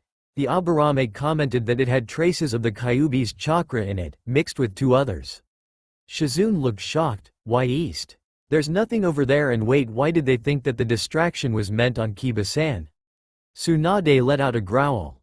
Because he's the vessel of the Kyuubi, they always think the worst about him, and it's not like they know about the seal. She paused. There's something going on here. The records doesn't show any missions or orders about going east, and the seal's influence would only push him towards Sound or back to Konoha. Is it possible that he broke free or is resisting the seal? Tsunade-sama? Shizune said hopefully. Tsunade started to pace around the room while mumbling to herself. Shizune could only hear a few words. Stupid brat. Hope. Maybe. I got it. Tsunade suddenly said triumphantly as Shizune raised an eyebrow. And what is that, Tsunade-sama? Asked Shizune carefully. Well, it's pure brilliance actually, Tsunade said smugly. You will go and look for him. Shizune gaped at her obviously crazy teacher. You can't be serious, Tsunade-sama. Shizune exclaimed. How will I find him? What will I do when I find him? You can't have thought about this carefully enough. Her rant was halted when Tsunade gave her a, do you really think I'm stupid? Look. Shizune, you will not go alone. I know you don't have enough experience in tracking to actually follow someone who has Embu training. Shizune calmed down and looked at her teacher. Who are you going to send with me? She asked expectantly. Yuhi Kurenai and Mitarashi Anko. She almost laughed at the shocked look on her apprentice's face. Anko got extensive tracking experience, as do Kurenai. They both got experience working together, and they do not have anything against Naruto. Anko because. Well, you know Anko, and as Shizune nodded dumbfounded, Tsunade continued. Kurenai didn't lose any family members to the Kyuubi attack, so she has never had any hostile feelings towards him, and she is an intelligent person, so I know she will make her own opinions about him when you find him. Shizune absorbed what Tsunade had said before questioning her mentor. Is that the only reasons? She sounded unconvinced. No, both are also out of the council's pockets, and I cannot trust any Anbu with Danzo hanging around. She paused as she got a grim smile. And with you three I can make it look like a mission team. A medic, a genjutsu mistress and an assassination specialist would not raise any suspicion from Danzo or those other old fogies. You will be mission leader and only debrief them when you are out of Konoha territory. I will make it look like it's a S-ranked mission that will take an undetermined amount of time. Nodding to herself, she looked back at Shizune. And what am I supposed to do when I get in contact with Naruto, Tsunade-sama? It depends if he's free of his seal or not, and that's another reason why I chose you three. He doesn't have anything against any of you. He might feel some kind of companionship from Anko, and he has never really had any contact with Kurenai. If he's free from the seal, you will offer him your services as a medic and do as you see fit. Tsunade took a thoughtful pose. Concerning Anko and Kurenai, give them the option to choose for themselves when you find Naruto. She gave a stern glare at Shizune. While traveling reveals some of the information we have discovered here, but watch out so you don't spill it all out at once. We don't need them killing you because they think you are a traitor. Shizune gulped. Hi Tsunade-sama, she asked quietly, and if he's under the seal's influence? Tsunade frowned. Then use the Hokage's personal command and get him back so we can get rid of that cursed seal. What will you be doing in the meantime, Tsunade-sama? Shizune asked carefully, trying not to insinuate that she expected her to get drunk or gamble. She felt a shiver down her spine when she saw Tsunade's sickly sweet smile. Danzo needs to be weeded out one way or another. Now go and contact Anko and Kurenai. I will head to the office and prepare the mission scroll. Hi Tsunade-sama. As Shizune left her, she saw flashes of repressed memories, of Nawaki's corpse, Dan's sad smile as he embraced death and Sarutobi's gentle smile. You made me lose my innocence and dreams Sarutobi Hiruzen, and in return I will see to it that you lose your precious Konoha. Even if I have to sell my soul to the devil himself, she thought with grim determination. At the same time, in the middle of the ocean, Kage-sama, is this really necessary? Asked exhausted Haku while looking at his blonde master while using his sleeves to wipe away the sweat that was running down his face. Kage gave a lazy look at Haku and gave him a foxy smile. Of course Haku, we need to train up your reserves, he said while relaxing on front deck of a small boat. Haku sighed and adjusted the rope he had tied to his waist. He looked at the horizon. Damn it. Not even a small island in sight, and this bloody sun is killing me. To top it off, there's no clouds as well. He gave another sigh and pressed forward against the wind, feeling the boat's weight as he pulled it with him. I should have stayed in hell, he thought with a frown as he looked over at Zabuza, who was currently going through his sword dances on top of the water. He trudged forward while cursing the former owner of his. Weird as it was, he felt like this was his real body. He couldn't really explain it, but the body felt like it had been his since birth. Body. Why didn't the lazy fucker train? This guy has less chakra than I did when I was 10 for Kami's sake. Zabuza looked over to where his young master was laying on the boat and frowned when he remembered the reason to why he was lying on the boat and not training. -7 days ago. It was only a half a day after their rebirth, and they were spending the day hidden in the forest planning their next move. Kage was currently speaking, but both Zabuza and Haku could see he was extremely tired and was forcing himself to stay focused. And we need to build up our influence. Do one of you have an idea? Kage felt tired, exhausted even. To be honest, he had never been this tired. It was like all of his energy had been sucked out and all that was left was a black hole draining him, urging him to sleep and recover. Zabuza's face lit up as he got an idea. Well, Kage-sama, it seems Kakashi had a S-ranked mission to save a daimyo's daughter a long time ago, the princess of Snow Country to be exact, and it seems it was her uncle that tried to kill her and take over the throne. Zabuza paused while looking at Kage, who motioned him to continue. If we put her back on the throne, we would gain a very valuable ally and assets. Haku's face lit up in understanding. Yes, that might work. If we get her back on the throne, we could use Snow Country as a base, or at least create a hideout. Kage-sama.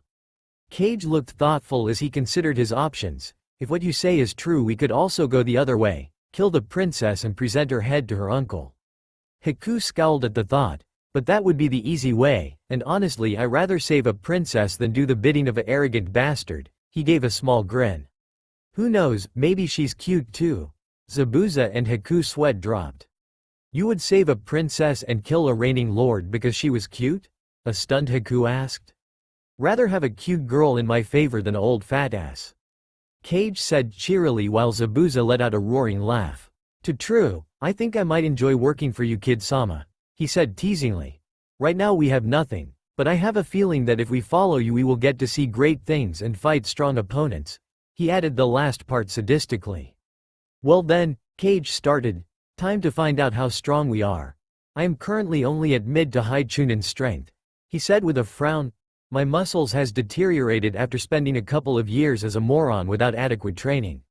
So my speed is high genin at tops. With the Kyuubi I go to low junin when I'm in control, but if I let the Kyuubi in control. He left the last part unsaid and pointed to Haku. Haku nodded and continued. After gaining the memories here I would say I'm in the same category as you. Mid-chunin strength with my old techniques, excluding all my bloodline abilities, he said in a sad voice. But I gained the ability to do shadow manipulation and the Nara family's techniques. Unfortunately, it seems this Shikamaru was lazy, and because of that I'm high genin speed as well and high genin in chakra supply. He frowned. Which will be a problem since most of my former non-blood limit techniques requires a lot of chakra. Since I no longer have my elemental manipulation control, I will have to experiment with the Nara bloodline to see what I can do to gain back my former strength. Zabuza looked at Haku, and when he was sure that there was nothing left to say he spoke up.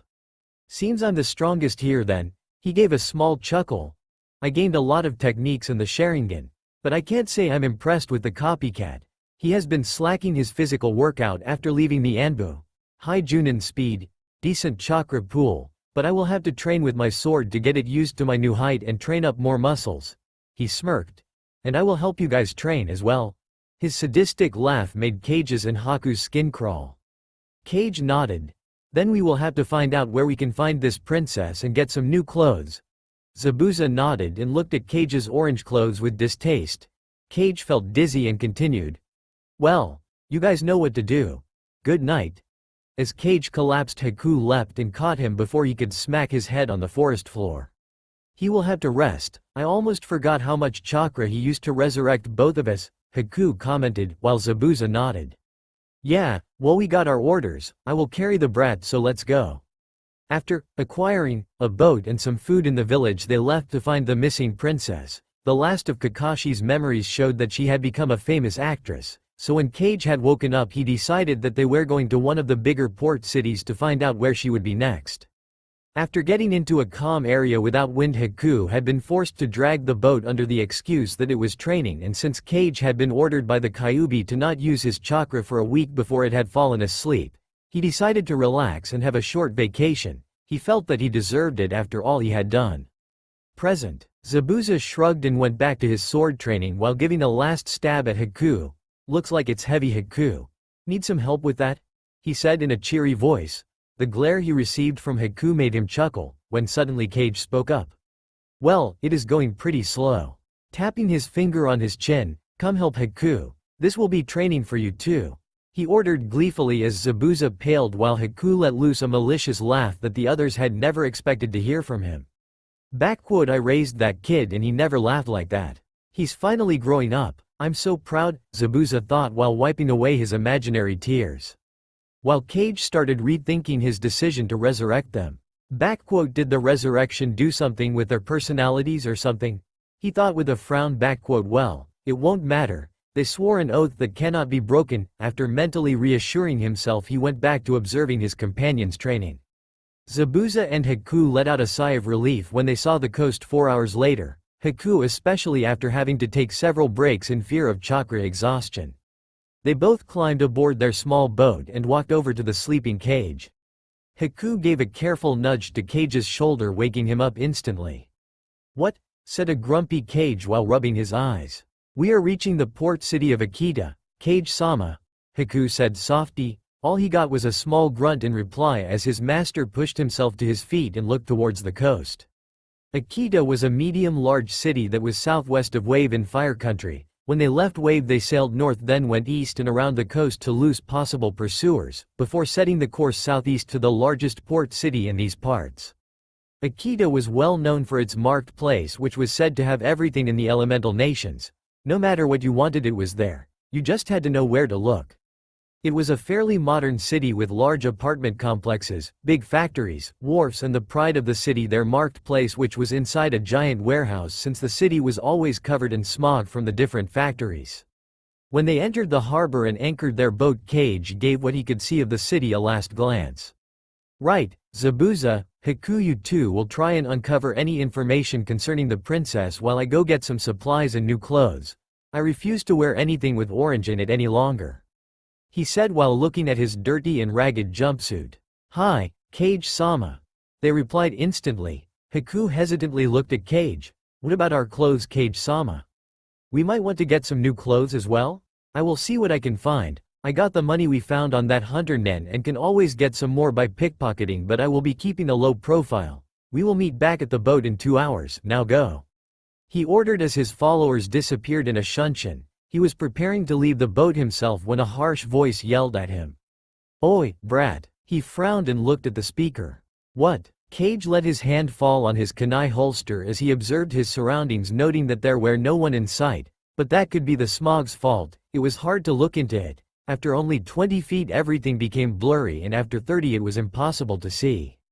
You can't just put your little barge anywhere you want in this city. There are rules, ya moron.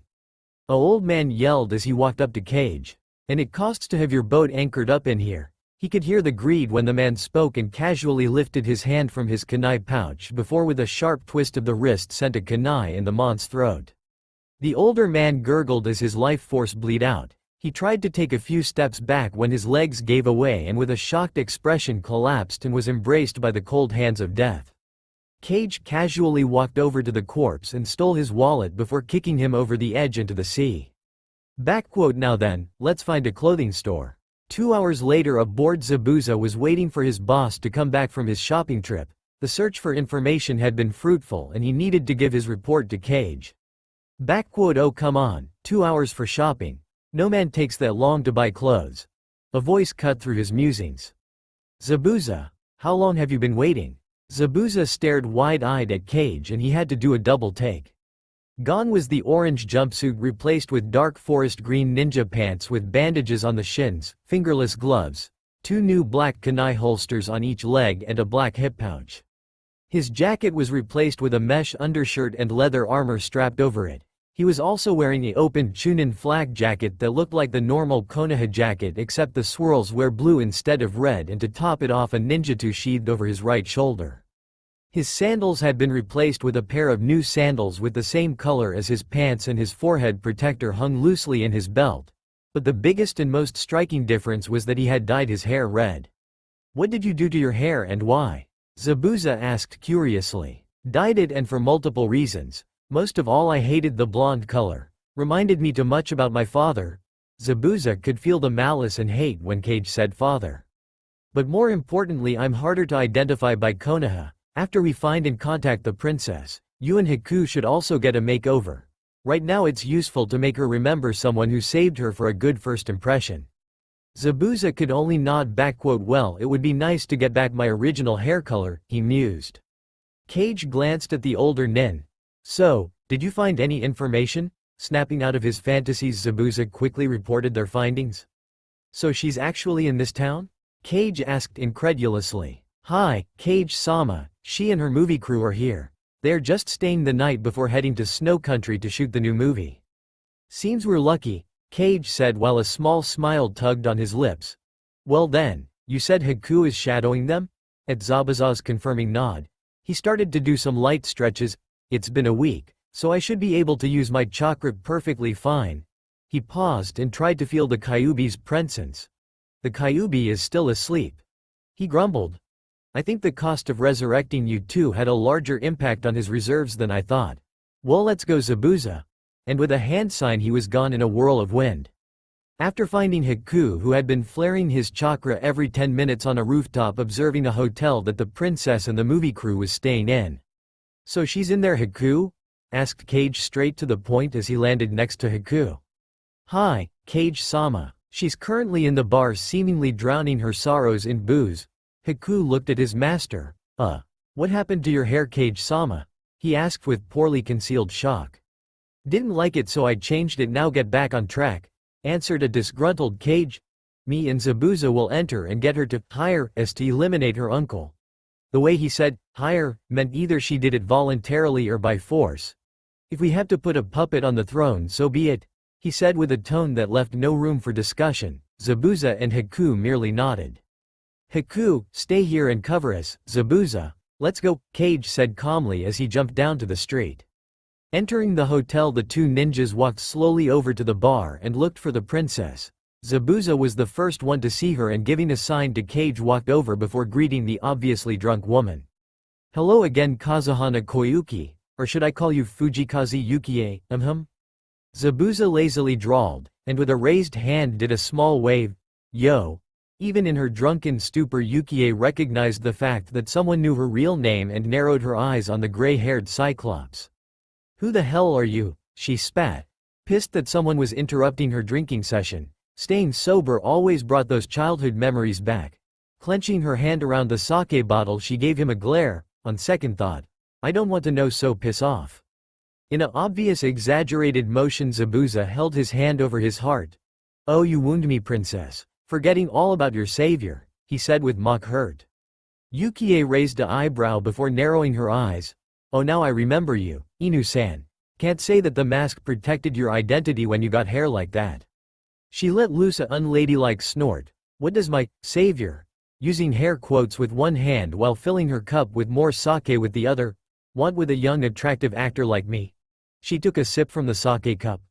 Do you want certain repayments from a popular actress so you can brag to your friends? She said venomously. Cage decided to let his presence be known before the argument escalated further. That is not our intentions, Fujikaze-san. I presume you want to be known by your stage name? He asked calmly, giving her a small smile. Yukie gave the redhead a quick glance before filling up her cup again. Yes. Koyuki is dead for the world. She gave him a glare, and she stays dead. Nothing good can come out from her return. She turned back to her cup and stayed silent. Cage gave Zabuza a knowing look before motioning him to continue. Yukie-san, let me introduce myself and my friend here. Hitaki Kakashi, he said and extended his hand. When she gave no evidence of even hearing him, he pulled his hand back before pointing at Cage. And this is Cage, he finished with an eye smile. Sighing, Yukie looked over at the two ninjas. Okay, now you have introduced yourself, why don't you go away? Or do you have something more to say? We know you are going back to Snow to film the movie, Fujikaze-san, Cage said seriously, and we know what might happen when you get there. We would like to extend our services to you. Seeing that Yukie tightened her grip on her cup, he continued, of course you are asking yourself, how do they know about that? Well, we are ninjas, we know a lot of stuff we aren't supposed to know. He lowered his head closer to her and whispered, and if you are interested we can give you back your throne, remove your uncle and give you your real life back. The widening of her eyes told him everything he needed to know as he straightened himself up before turning around and walking away from the bar. Zabuza turned to move as well. Think about our offer, Fujikaze-san, we will return tomorrow. Yukie spent the next 15 minutes looking at the wall in front of her before finally looking down her sake cup. Is it possible to get revenge on Dodo? I need to think about this. Paying her bill, she left the bar for her room, where she would spend the rest of the night in deep thought. Back at a certain boat. So do you think she will take our offer, Cage-sama? A curious Haku asked while doing an inventory check after Cage had opened a sealing scroll which contained 2 more copies of the Konoha Chunin flak jackets and a whole load of different weapons. She will, one way or another, Cage said ominously. Konoha, nay headquarters. Danzo was brooding in his office. What orders did that old fool give you, Ray? Why have you not returned?